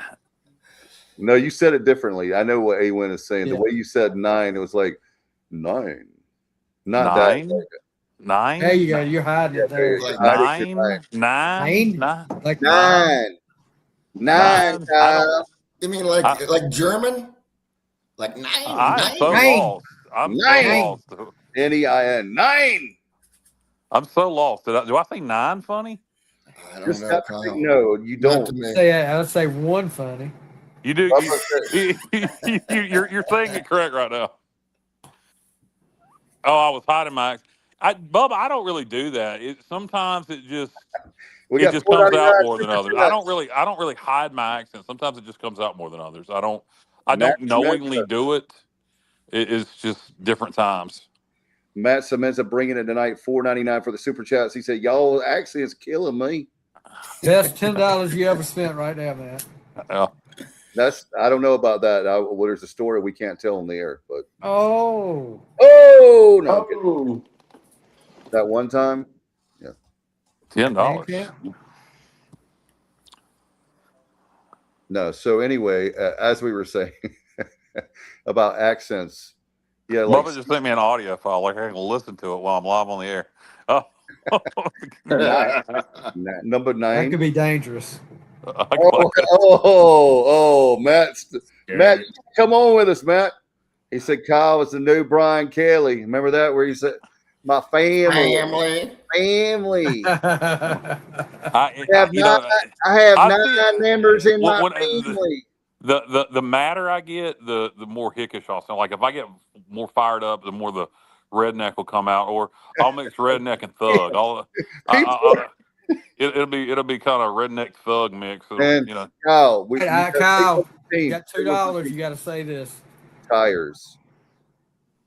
Well, how do you want it? Do you want it said Southern or do you want it said Tires. Like you non-Southern? usually say it. Because I can say tires. I mean, that's not a problem to say tires. Or I can say tires.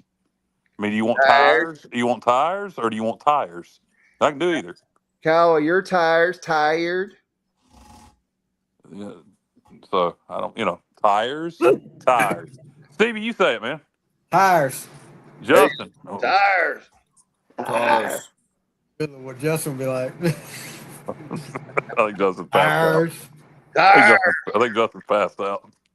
Hey, Justin, you still No, there? he said something. No, that was Dave doing Justin. Tires. Well, it wasn't Dave doing Justin. Wake It was up. Dave impersonating Wait a minute. Justin. It was Dave impersonating Justin. Justin's got a big day ahead of him tomorrow. You better get some sleep, I guess. Justin, are you there? Hey, guys. This is a good one. Oh.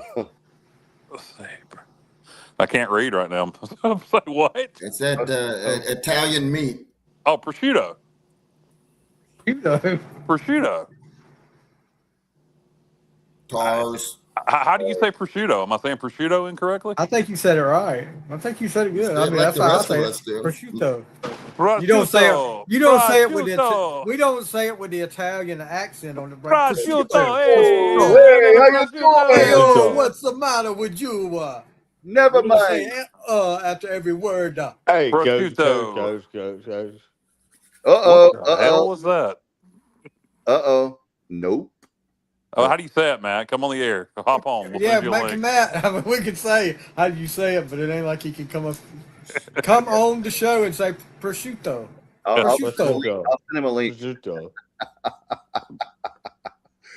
Oh my God, this is just too much, man. Too much. I think maybe Matt's wrong on this one. I think we're saying it correctly. Oh, you calling out in Italian? Oh no, we got the Italian mafia coming out to JR now. Oh man. Talk about their accents. Bada boom, bada bing. Joey Butterfuka over here. Butterfuka. You know, of all the people in the world to get called out for their accent on this show, me, Yes, you. Why with not? Justin and Stevie up here, me? Are you serious? Oh, now you're throwing shade. Now throwing shade. Oh. I mean, you got to Say be it kidding again. me. You got to be kidding me. About time that somebody called you out on it. I mean, I can totally make it go away and sound like a complete asshole. Hey, you I'm could like do this the whole time. You could do a good Malcolm Merriweather. He didn't I have used any. to do that all the time when people would make fun of my accent. I used to go into how now, brown cow. Yeah, Used to go how into are you that doing one. there? Yeah, you see what I'm talking about there, Kyle? I do my fake And voice. by the way, Jr., aren't you kind? Aren't you kind? Wow. You're very versatile, Kyle. Well, that's what they all say. I don't. Oh, He's versatile. I'm a spinner. Good God. Blasker is the Staten Island of the South. What? Matt, I would like to see you come to Alaska one time. Fire up the Boston Hill What's the jet. population? Hey, Matt, they have is it 59? We're in the 60s now. So All right, there you go. They have 60 people or 60 some people, Matt. So you fire up the Balsam Hill jet and land. You can land at the airport and over there close to Ahoskie, and we'll get you down to Alaska. Weldon Mills Theater hasn't started Roanoke Rapids Regional Jetport yet.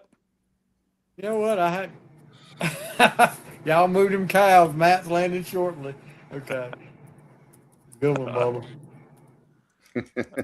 Hey, how about off topic? We'll get off here, but Stevie, how about the announcement from Mattel and the other developers? Oh yeah, Mattel Mattel putting a water park, a Mattel themed indoor water park, and along with a huge entertainment complex there on the area of the grounds of Weldon Mills Theater and the amphitheater.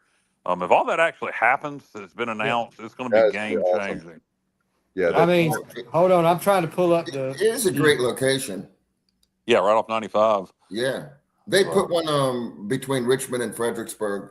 A motel, not motel. No, motel. not Mattel, but another Like large Great Wolf water Lodge. park, but not quite as as grand a scale as what they're planning. Which Okay. I think it'll work.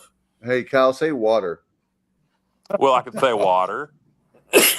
Water. Or I could say water. Water.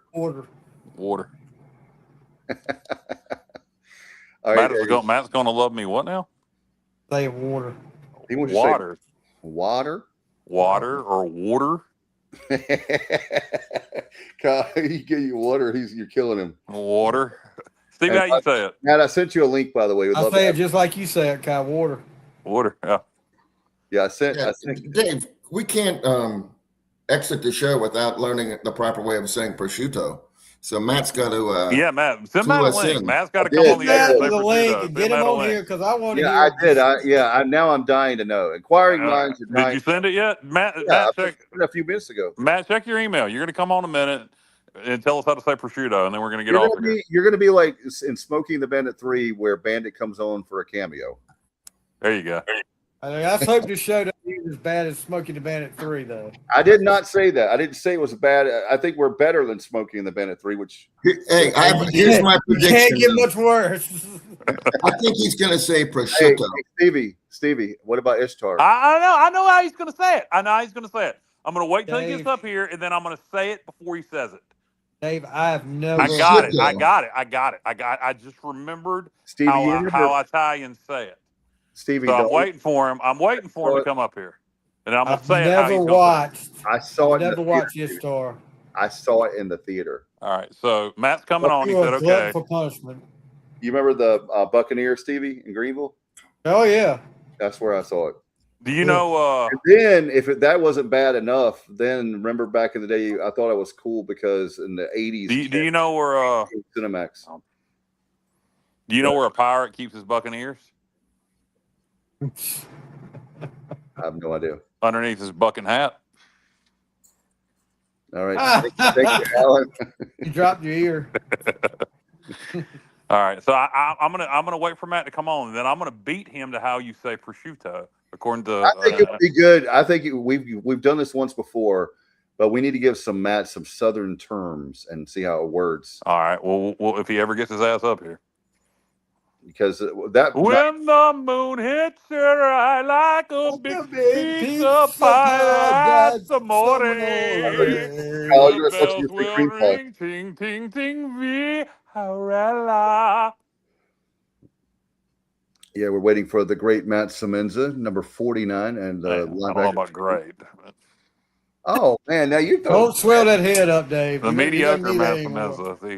Man, mediocre Matt. Is that what you said? Mediocre Matt? Yes. Wow. Mediocre Matt. Yeah. Wow. Wow. He's gonna come down to.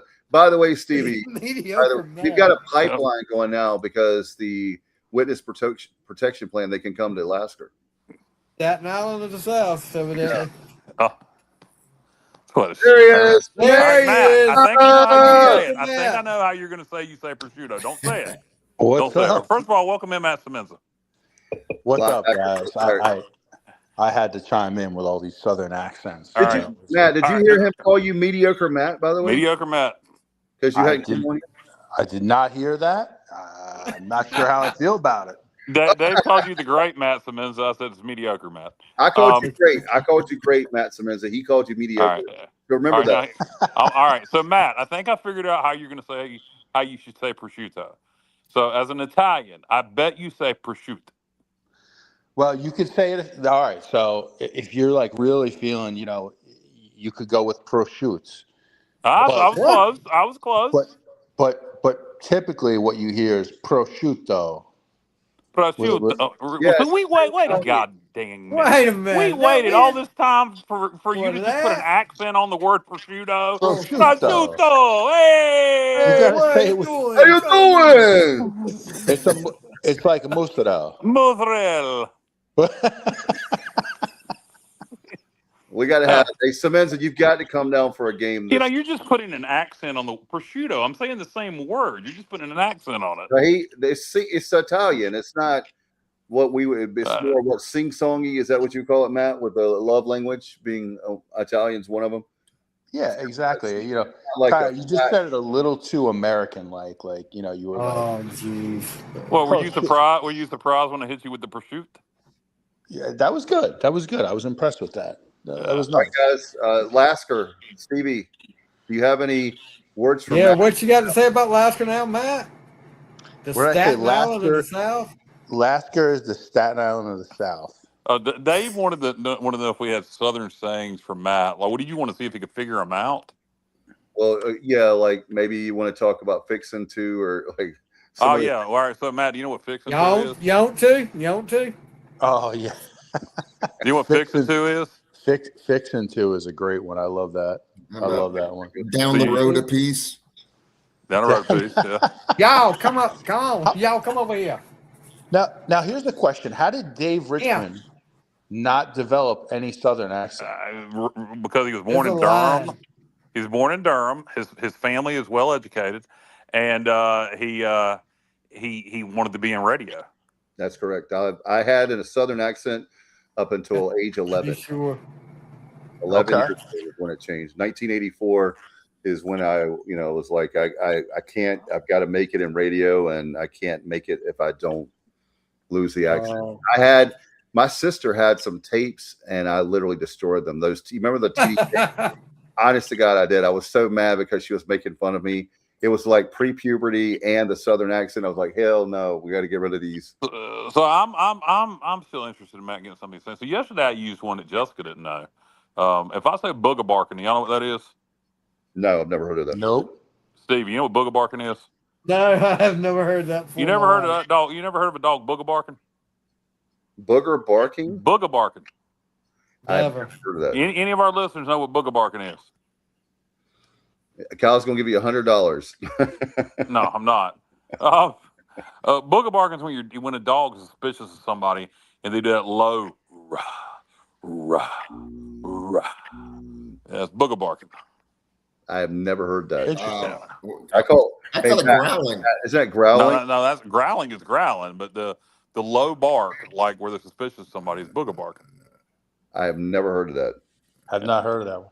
Now, what about Johnny Stats? I mean, Johnny's got a little bit of a Southern accent, but it's a little, maybe I think I would think like Maryland, Northern Virginia. Yeah, Northern Virginia. Unfortunately, Matt, when I grew up, when I was like in elementary school, everybody was from Virginia. Everybody was Southern, but as I got into middle school and high school, and now later, nobody's from Virginia anymore. Everybody's from somewhere else. So the accents really left Northern Virginia pretty much. Gotcha. Now, I'll give you guys the two worst accents on the planet. You ready? Sure. All right. Boston is number one.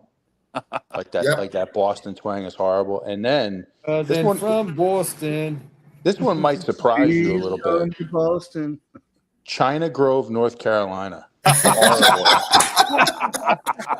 worst. That is the worst. You can't. That's the worst accent going. It's We pretty love bad. you, Bubba. Waiting for the comment from the Oh, chat. All right, hey. What about that Matt, weather in China Grove? Matt, if I said I wouldn't kick a hog in the ass for it, what does that mean? Say again. I wouldn't kick a hog in the ass for it. Okay, so you're asking me what's the meaning? Wouldn't kick a hog in the ass. You're not interested. It means it ain't worth a damn. It's not exactly. Worth it. Okay. Don't overthink it. Yeah. All right, Matt, If I wouldn't kick a hog in the ass for it, that means it ain't worth a damn. One of my dad always said, and I never have figured it out to this day. To this day, I don't know what it means. But my dad, if he don't trust somebody, he'll say, I wouldn't trust him in a shit house with a muzzle on. What? I can't figure that one out either. I never have figured it out. I don't know what I know what he means by it. Frankie, what does that mean? I know what he means by it. He means you don't trust the person, but I don't know what the hell the saying means. Oh, you just heard I would trust him as far as I can throw him. Like throw him. Yeah, that's kind of universal. Hey, Matt, you have a northern jersey saying that you can throw at us? Oh man, I could, but I equal don't think time I here can on say the it show. on the air. I don't think We're I can say it on the air. equal time on the Sports Objective. We're equal time. Oh man, I'll tell you, there's some things that come out like if I have if somebody cuts me off while I'm driving or something, there's some things that come out that I can't probably repeat on this show. The FCC will start monitoring podcasts if I say that. But yeah, I don't know. Some Italian words that we should say. Yeah, Italian cuss words. No, we won't get. Nobody will know except for Matt. Hey, Matt. Anyone that's had a conversation with me while I'm driving has heard some choice words. So I got to be really careful with business calls. Like I got to pull over or something because I can't. Sorry, this dude just rear-ended me. Yeah, I can let them fly while I'm driving for sure. But yeah. Hey, we got to get you. I would love to get you guys up here and someday. That's why I was hoping for the Fenway Bowl last year. I wanted that so bad, man. I wanted that so bad, and I love. Oh my gosh, Annapolis is such a great. No, I think it worked out. We beat Pitt. I think we're good. Yeah, but now we're aiming big, man. We're aiming big. By the way, Matt, early take on the Pirates while we have you on. I know people love your opinion. We love your expert analysis. I love the schedule. I love these. We talked about, and let me ask you this, Matt. You're a former player. You guys love the noon starts, right? They announced App State is going to be a noon start on September 12th, the first home game. You know what? We were talking about this yesterday. I was talking to Kyle and Stevie about this, and from a fan's perspective, you don't really love the noon start because personally, I'd love to tailgate all day. You don't have to. You don't have to rush around to get to the game. So from a fan's perspective, I don't love the noon start. But here's the thing about East Carolina, and I always say this, there is no heat like Eastern North Carolina heat and humidity. And the fact that we train in that heat every day as a football team, App State's going to be coming down to Greenville from the mountains, a different elevation, a different temperature. I think that plays into our hands a little bit. So I actually think from a football perspective, playing noon games in September is a good thing for ECU. Well, we're also going to do it the week before. That may be the only advantage to playing Alabama. Yep. God knows it's going to be hot in Tuscaloosa at 12 o'clock also. So, whereas App's going to be up at home against Maine, good to get their offense going, not really good for conditioning for the following week. So we'll see. Hopefully that'll play into our favor. Could be a lot like the 2012 game where offense starts slow, defense keeps us in the game, then we put it away in the fourth. I can see that game playing out very similar. Hey, Matt, I wanted to go over really quick. By the way, are you going to Tuscaloosa with us on Labor Day? As of right now, I am definitely planning on going to that game for sure. Yep. Okay. It's kind of a once in a lifetime. I feel like you have to go. Yeah, so we can hang out. And by the way, Matt, and I want to let everybody know because I have our hotel room now. If you're trying to stay in Tuscaloosa, it's $400 to $600 a night. Birmingham is only $159, Matt. And Jasper, I'm telling you, Jasper is a great alternative as well. Okay, but Matt, we're going to be staying there in Birmingham, and I'm talking about. We're not talking about a 1-star hotel. It's at least like a Marriott is where we're staying. Okay. Yeah, I think Birmingham's like maybe an hour and a half. Yeah, it's an hour. Yeah, an hour. Okay. How far is Jasper, JR? What's that? How far is Jasper from Tuscaloosa? Same distance as Birmingham, but you're going like northwest, and I mean Jasper is not quite as I don't know. It's not the same type of neighborhood as Birmingham. Gotcha. JR wants the laid back environment. He doesn't want the Birmingham city environment. I love the city. Hey, Matt. By the way, make your plans. December 5th. We're going to be hosting the American Championship game, 8 o'clock on a Saturday night on ABC, brother. You heard it here from me. I hope so, and I really think we can get that done this year. I think when you look at the schedule, I really like this schedule for ECU. I like this team we put together. I think defensively we're going to be pretty stout. I think the biggest thing, guys, when you look at this team is how quickly, does it all come together? And we've talked about this, the evolution of coaching. It's amazing. Like you look at the last 10 years and it went from, being a pure football coach. And then it went to, can you manage the portal? And then it went to, can you manage NIL? Right. And then now you take all that and it's kind of morphed into how quickly can you get your team to be functional? Yeah. You know what I'm saying? Like how quickly can you do that with all these new faces that come in every year? And, we probably have 50, maybe 60 new guys on the roster, I'm guessing. So much on offense and then a completely new offensive staff. And this is going to be their first time coaching together. And so that's my biggest concern is not only so many new pieces on offense, but that offensive staff is brand new too. Right. Exactly. And how quickly can you piece it together? And, I think what we're probably going to have to do in Tuscaloosa, guys, is like simplify the offense a little bit. And I think we're going to have to use some tempo to try to just, offset their talent. Let's face it. I mean, they're going to have a talent advantage up front on both sides of the ball. So I think you use what you can, if it's tempo, if it's getting the ball out quick to your wide receivers in space, a lot of wide receiver screens, things like that. And this offense is heavily screen based anyway. Yeah. Absolutely. The only thing that concerns me about tempo is their depth is 3 times as deep as ours. So they're going to be able to rotate guys in and out. But I agree with you. The tempo as far as getting them off balance a little bit and not be able to dig in. So it'll be interesting for sure. Yeah, exactly. Now, what do you guys see happening with the quarterback battle? I mean, who do you guys see starting week 1 as of now? I mean, it could change. If you ask me as of today, I'm gonna go with what's his name from Texas Tech to start the season. I don't know that he'll end the season as a starting quarterback, but Griffiths will be my guess. Will be starting the season, but I wouldn't be surprised if the kid from Miami ends the season. Yeah, Williams is not as mobile, so maybe Griffiths would be the better alternative for Alabama, but maybe not necessarily the rest of the season. More starting experience too. I think he'll probably have a better grasp of the offense. Yeah, I could definitely see that. Hey, I want to go back to the noon games, the first 2 noon games. It does suck, Matt. As a tailgater, I'm distraught, but we get to watch the rest of the day. We get to watch college football for the rest of the day after that. So that's the only good thing about it, as far as the 2 noon games to kick the season off. And in Alabama, it'll really be 11 a.m., so that really kills the tailgating.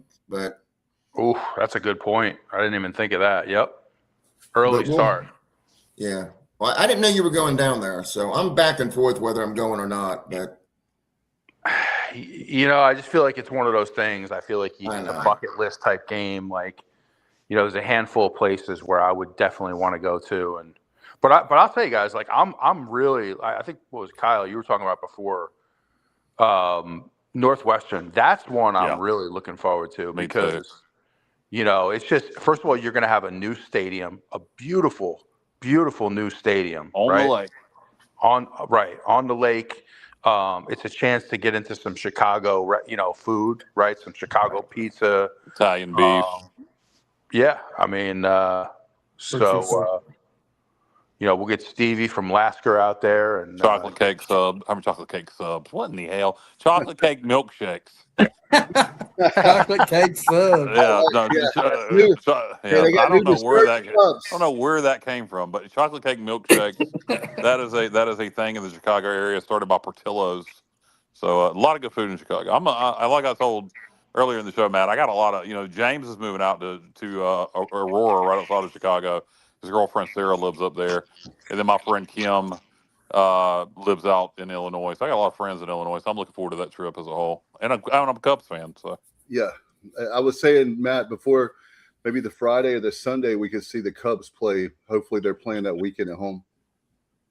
Oh, that'd be awesome. You get the two for one special. Yep. Yeah. Going out there.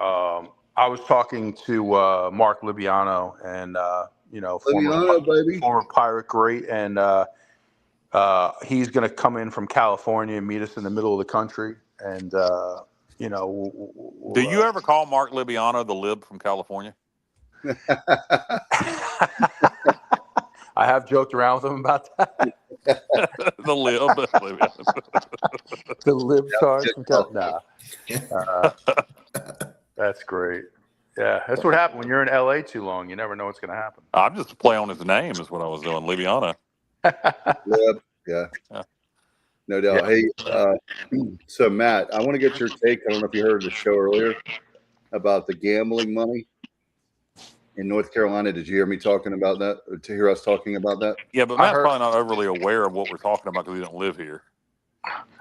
I'll tell you what I know, and then you guys tell me if I'm wrong. I know that they're trying to give the vast majority of that money to the Tar Heels and to state, right? That's correct. They want to, and we $25 million each. Yeah, East Carolina app and Charlotte cannot allow that to happen. No. Yeah, it's ridiculous. I mean, gamblers don't discriminate. You know what I'm saying? Like, gamblers are looking for the best line they can possibly find. They don't care if it's East Carolina. They don't care if it's Wake Forest. They don't care if it's App State. They're looking for the best line they can get. So well, how about this? How about not only that, the best line they can get? How about the people spending that money in state went to East Carolina and Appalachian State and Charlotte? They just shouldn't go to UNC and NC State. How about somebody take that into account too? Well, what we need to do is do a blockade on Eastern North Carolina.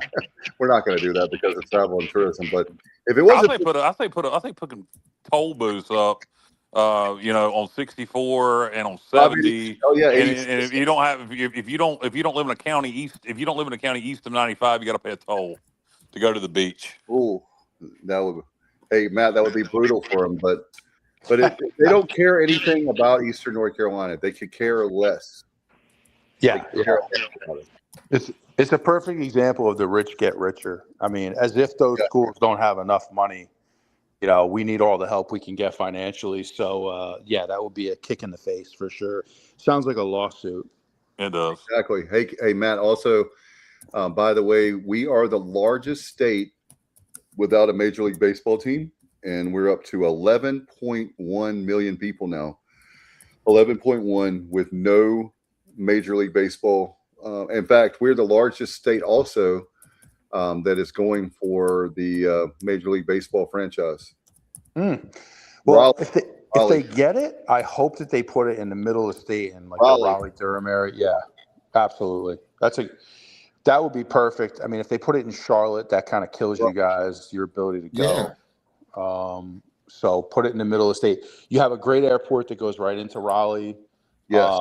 You have everything you need right there. You have obviously, the Canes have done very well in that area. Hey, the Canes. How about my Canes, Matt? Well, that's the owner of the Canes is just kind of behind bringing the team here. So, I mean, and Matt, I'm not opposed to the Rays. There was a rumor going around, especially after the hurricane, and they still, Kyle. I don't know if I told you, Kyle. They still haven't, and guys, they still haven't. I thought they had worked out a deal for the stadium, but apparently that fell through. So how would you guys like the Raleigh Rays? I mean, that'd be fine. I mean, you can change the name, you can leave it the same. I mean, a Major League Baseball team in Raleigh, I'm all for it. I don't care if it's a new team or somebody moving here. It doesn't make a difference. No, we had the Canes. They were the Whalers, and now we have the – how do you like that, Matt? It's going to be Vegas. It looks like it's going to be Vegas and Raleigh. I think it would be fantastic, guys. And Raleigh, I know from like a business perspective, Raleigh, the Raleigh-Durham area is like one of the fastest growing areas in the country for businesses. So it's going to continue to grow, and I think it's a perfect spot for it. I think it's a great idea. Hey, Matt, Nashville's being discussed heavily also, unfortunately. But they don't have they don't have the infrastructure yet, Kyle. They don't have plans where the stadium would go. They don't have public funding. They don't have the amount of money, believe it or not, that I would say Raleigh is more organized. Now the players would rather go to Nashville. They did apparently a poll. I've been following it really close because since I was a little boy, I've wanted a Major League team. Well, you can't let the players make this decision because the players aren't going to be playing in a couple of years. So that team is theoretically going to be there for the next 50 years. So, correct. Yeah, but anyway, Matt, I thought you would like that, and that's awesome. I think that's really cool for you guys, man. I mean, you got to come down. By the way, Matt, what is your boss's number? Can you let us know? Because what I'd like to do is call him and say, hey, there's this great guy, Matt Semenza. It's 1-800 Balsam Hill. 1-800. Oh, okay. I'm going to call him and say, is there any way that you can bring the Semenza family down to Raleigh so we can at least be closer to our buddy, where we can quick drive to Matt and we can hang out at like Canes games and the future MLB team and all. I mean, there's so much to do there with the Courage, with the soccer team is good there. Hey, there's a lot.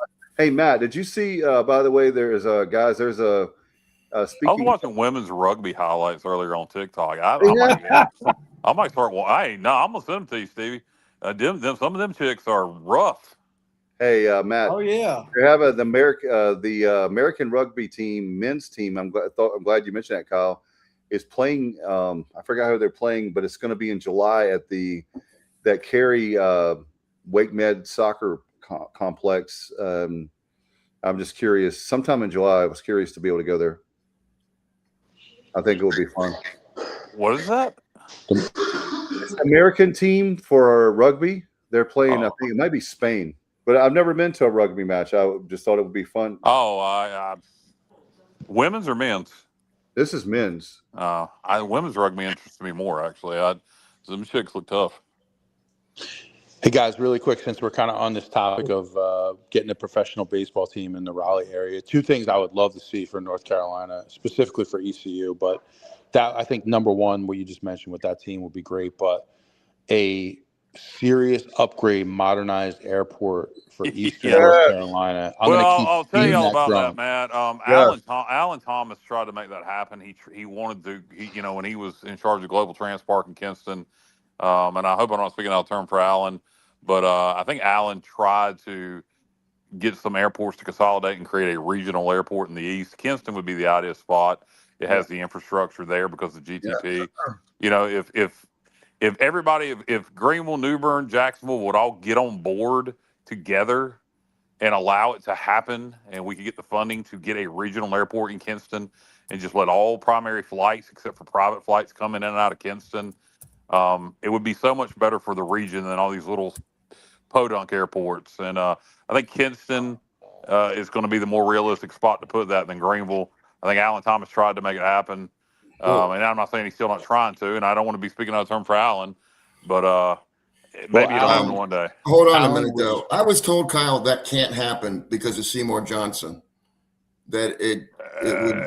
Yeah, I don't see how that would be possible. I mean, because the Global Trans Park is in Kinston, and that the goal for the Global Trans Park when it was started in the 90s was to be a huge industrial flight area, to be having, big business flights coming in and out of it. It just never worked out. So I don't know why commercial flights couldn't happen also.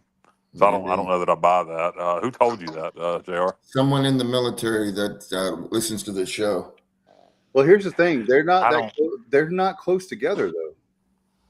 Not that Seymour Johnson and Kinston. It involves restricted airspace, Dave, not the proximity of. I mean, they're close. They're close. What I'm saying is they're not like. No, but when you're talking about airspace, 20 miles is close, but this is closer than that. It's just that's 20 miles is about 20 miles is about right. He said the restricted airspace would make it. I don't know about that. Logistically difficult. But here's the deal. You look.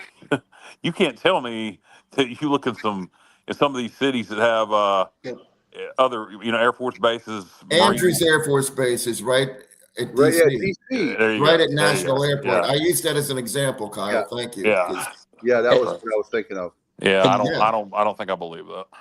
You know what, guys? A modernized airport in Eastern North Carolina. If it's Kinston, that's even great. But you're going to attract more businesses, and guess what? Your enrollment at ECU is going to go up, and you're going to get out-of-state tuition. Yeah. Which is fantastic. For it to be in Greenville, Matt, they would have to build a whole new airport. Where in Kinston, it's already there. All you have to do is expand. Yeah. determine. Yeah, you see, the runways are even there. I mean, you just need Yeah. the terminals.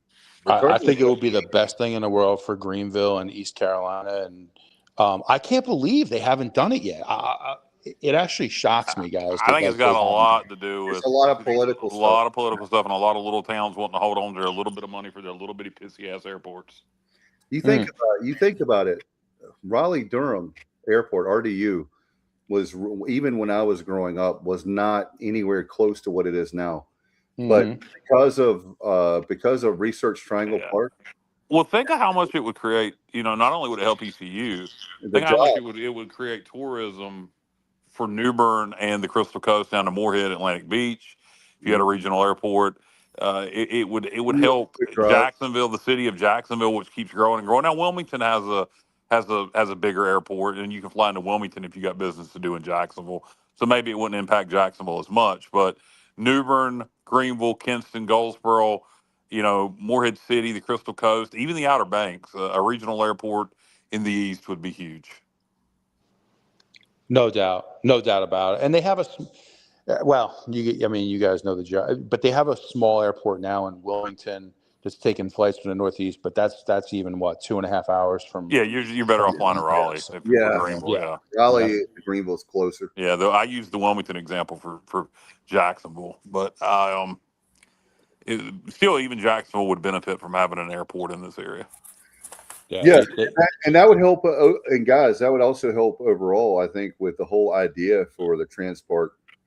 With, yes, you have your commercial flights, right? But also, Matt, when you're talking about businesses, I remember, for example, FedEx. They had a FedEx hub they were trying to get at the transport, and they ended up going into Greensboro. That was probably 2025, a long time ago, 20 years ago. Yeah.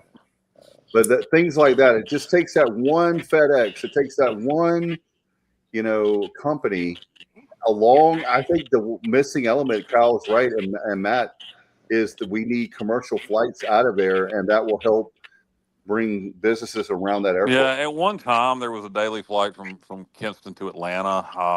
That stopped years ago. That used to be a thing. I mean, we just need it. If you could.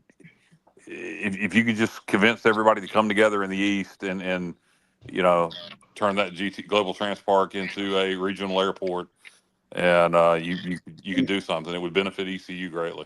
Hey Matt, I'm on the phone right now with a CEO from Spirit Airlines. Maybe we can get them down there to Kinston. Okay. Hey, well, Dave. I'll tell you what, guys, you guys are gonna love this. So you know how when you go on these flights and they'll try to make you get a credit card, like a Spirit Airlines credit card. Oh, right, yeah. So one time I took a flight, and I think I probably had a few drinks. They talked me into signing up for the credit card, and but you got like 50,000 points, all this stuff, right? So long story short, I've accumulated so many points on my credit card. I have like 5 free Spirit Airlines flights, and guess what happened? They went out of freaking business. And so now I have nothing. Thank you, Spirit Airlines. You're in good spirits. You have a great story. What are you going to do? I mean, what are you going to do? Matt, what is the best? So those of us that want to have the New Haven pizza, what's the best airline that we can get up there? Is one of the, is it like Breeze or one of those that fly into your neck of the woods? You guys could go fly either Raleigh or Wilmington direct a Velo into New Haven, right into New Haven. Yeah. That's the one. Yeah. Yep. Yeah. Hey, hold on, Dave. I have a question for Matt though. Matt, you unveiled one of the 3 pies. You unveiled the pepperoni. What were on the other 2 pies? I need to know. Okay, so I unveiled the pepperoni. We had what did we have that night? We had a veggie because I had like some in-laws in and they liked the veggie. I'm not a veggie pizza guy, but they wanted that. But it's good. If you like the the veggie pie, it's pretty good. And then we had, I'm trying to think, what was the third one we had that night? I think it was sausage. Was it sausage? Or it might have just been just cheese, just straight up cheese pizza. And but you can't go wrong with any of them. JR. Okay. And so it was worth the trip. And what was your total like travel time to pick up those 3 pies? So it's about a half hour from my house. Yeah. Okay. Yeah, Chase had a game in New Haven that night, so I scooped it up on the way home. So it was perfect. Yeah. But we that night was from a place called Modern Pizza, which like if you check all the Portnoy, like Dave Portnoy does all the rankings and all that stuff. He's a pizza dude. One bite, everybody knows the rules, and then proceeds to take 150 bites. Modern Pizza, you'll see like they're always in the top 5 for like just about every ranking. So that's a good one for sure. It wasn't Mystic Pizza wasn't that Connecticut, or is that another state? Yes, it was. You're right. What is that all about, Matt? It's Julia Roberts. Yeah, there was a movie right back in the day. Yeah, Julia Roberts. That's I've a had movie that pizza on the before. map. I've had that place. It's okay. It's good. It's solid, but it's not like I wouldn't put it like in my top 20. You know what I mean? I got you. Okay. But even a bad Connecticut pie is better than most, probably. Right? Better than most, yeah. It's a thin crust here. Yeah. It's a thinner pie and the cracker thin crust. Yeah, I mean it's you could eat like a whole pie yourself. And And what about the speaking of, we're talking about Chicago for Northwestern, man, their deep dish. I can't wait to try it. You're big fan of Chicago style pizza. I also like Detroit style pizza. I'm a big thin crust guy, so I look forward to that. I like thin crust too. And I don't mind the in between's my least, but New York style. In Eastern North Carolina, the best pizza you're going to get is going to be New York style. There are some decent New York style places. Sugar Hill and Kinston isn't bad. Brooklyn and Goldsboro is pretty good. I tell you what, Matt, next time you come here, there's a really good pizza place in Greenville. It's more kind of artisan style pizza called we ate there. Luna, yeah. I'm a big fan of them. Been there several times. Actually, when they were Dave and JR one time. Yeah, Luna's got really good pizza.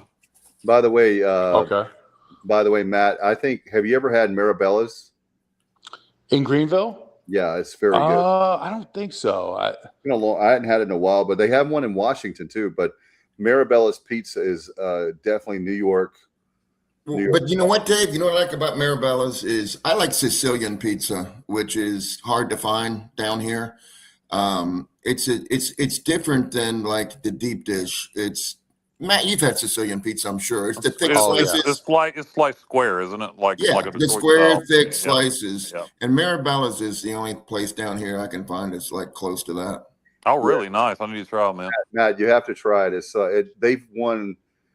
Johnny, I know that I don't want to speak out of turn, but they've won numerous awards for their pizza. Okay, I'll try it the next.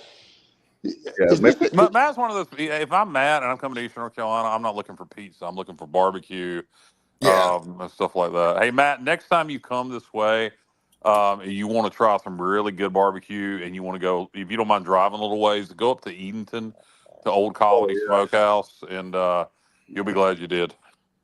Oh man, that's the thing. Like you can't get good barbecue here, really. It's not just Eastern North Carolina whole hog barbecue. They do ribs, they do brisket, they make their own sausage. They do a little everything. They're very good. They're very creative in what they.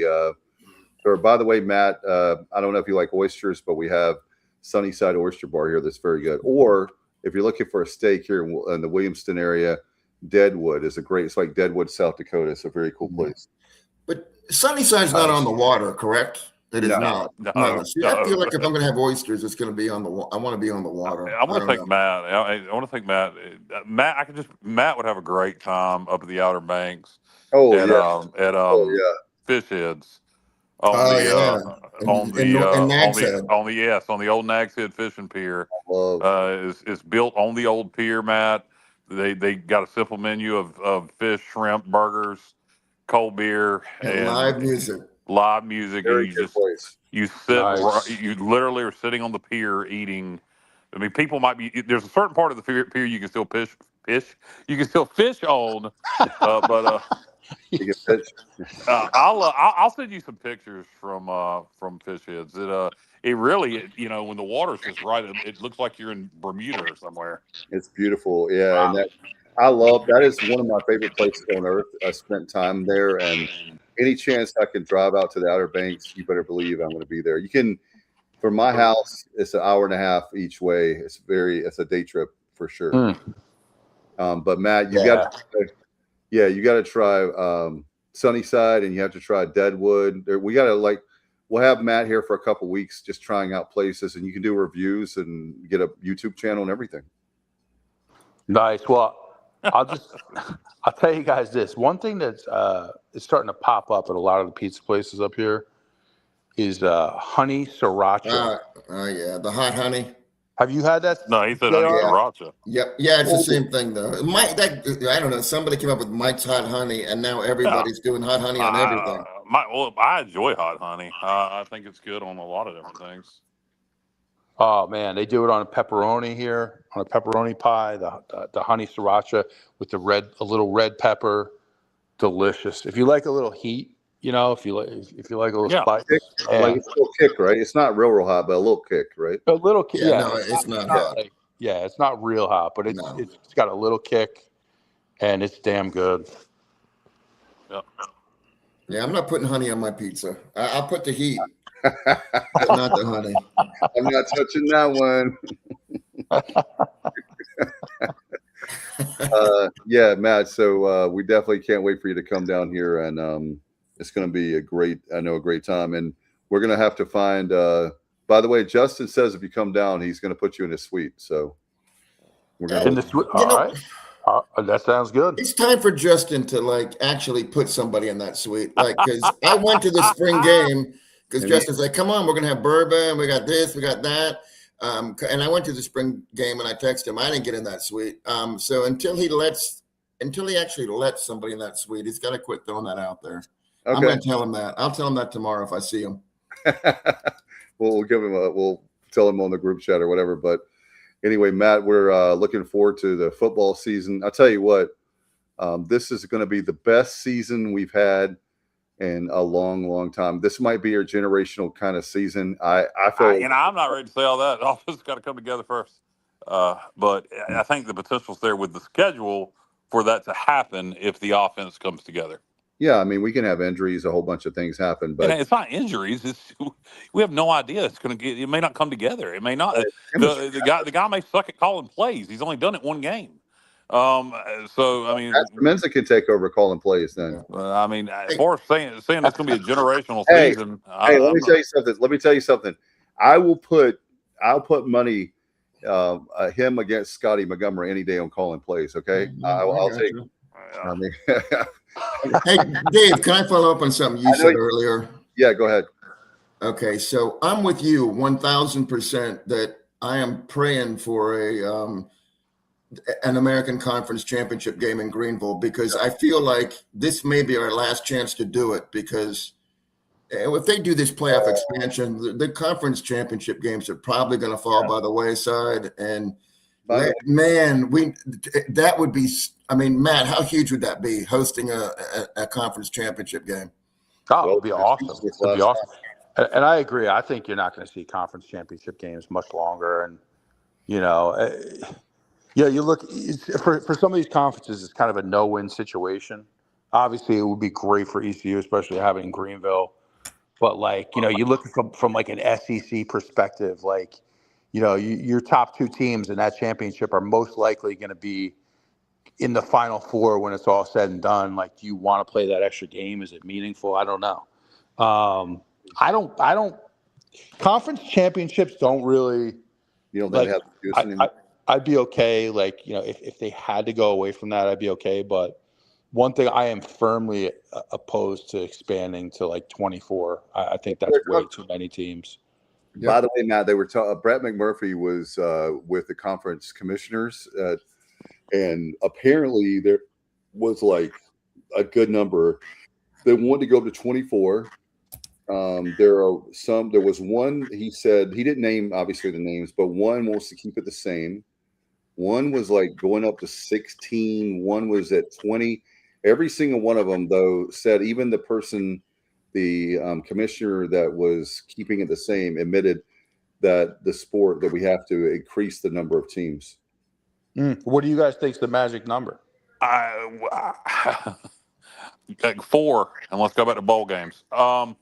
I won't tell you what I'll tell you what I think is going to happen. I think they're going to go to 24. I think there's going to be 1 or 2 group of 5 schools allowed in it, and a group of 6. I'm sorry, with the Pac-12 returning, and then I think there's going to be a second 24-team playoff for the other best group of 6 schools. So you'll have 1 group of 6 school, maybe 2 if we're lucky, in the 24-team playoff, and then there'll be a second 24-team playoff for the rest of the group of 6, and that'll be your 48 teams in the postseason, and bowl games are going to go away. Oh, bowl games going away. Wow. Yep, that's what I think is going to end up happening.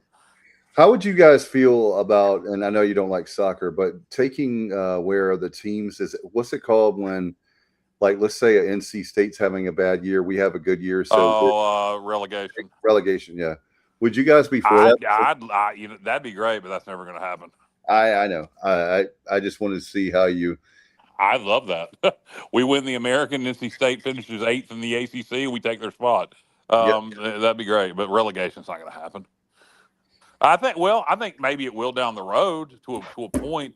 I think there's a good chance that the Big Ten and the SEC are going to break away and take half of the ACC and half of the Big 12 with them, and it's going to be like a 50-team mega league, and then some schools will be relegated down that are part of the ACC and part of the Big 12 that will no longer be part of the 50-team NFL type system that they're going to eventually go to.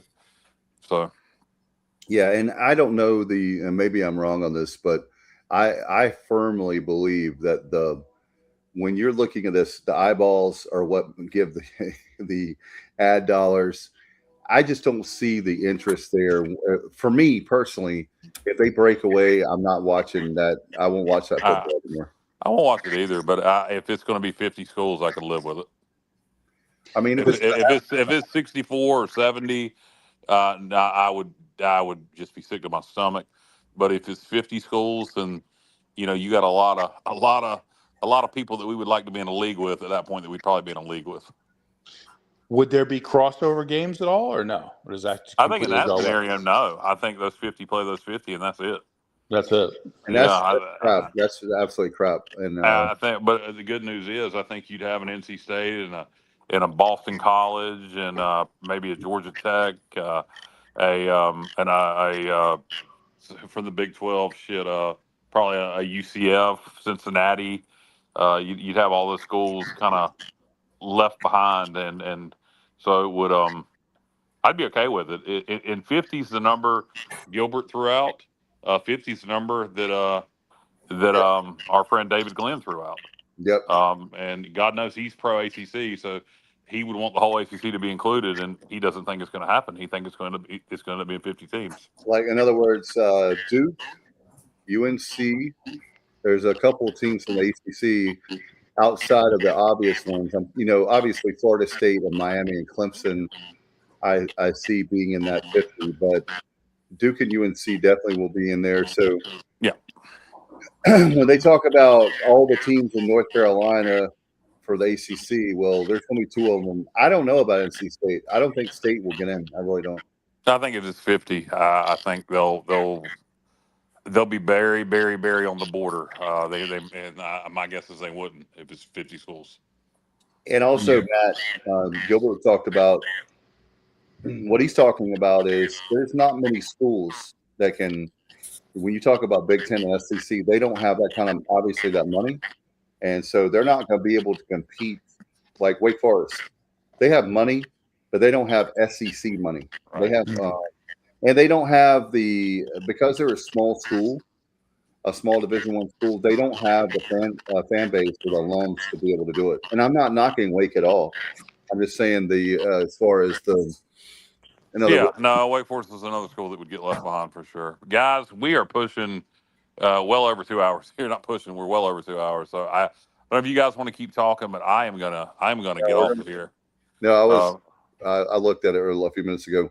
We'll get out of here. Hey, Matt, brother, you're welcome anytime. Even baseball season, I'll be there tomorrow, and Johnny will be there tomorrow. Justin will be there tomorrow. We'll be covering the Pirates. And we'll be back with you on Sunday night, and hopefully we can talk about winning the Chapel Hill Regional. It starts all tomorrow at noon. We want to thank Stevie. We want to thank Matt, Kyle, Johnny. Thank you, everybody. and we'll see you next time on the Sports Don't Objective. forget Justin. Justin, Wildfire. Good night, everybody. Go Pirates.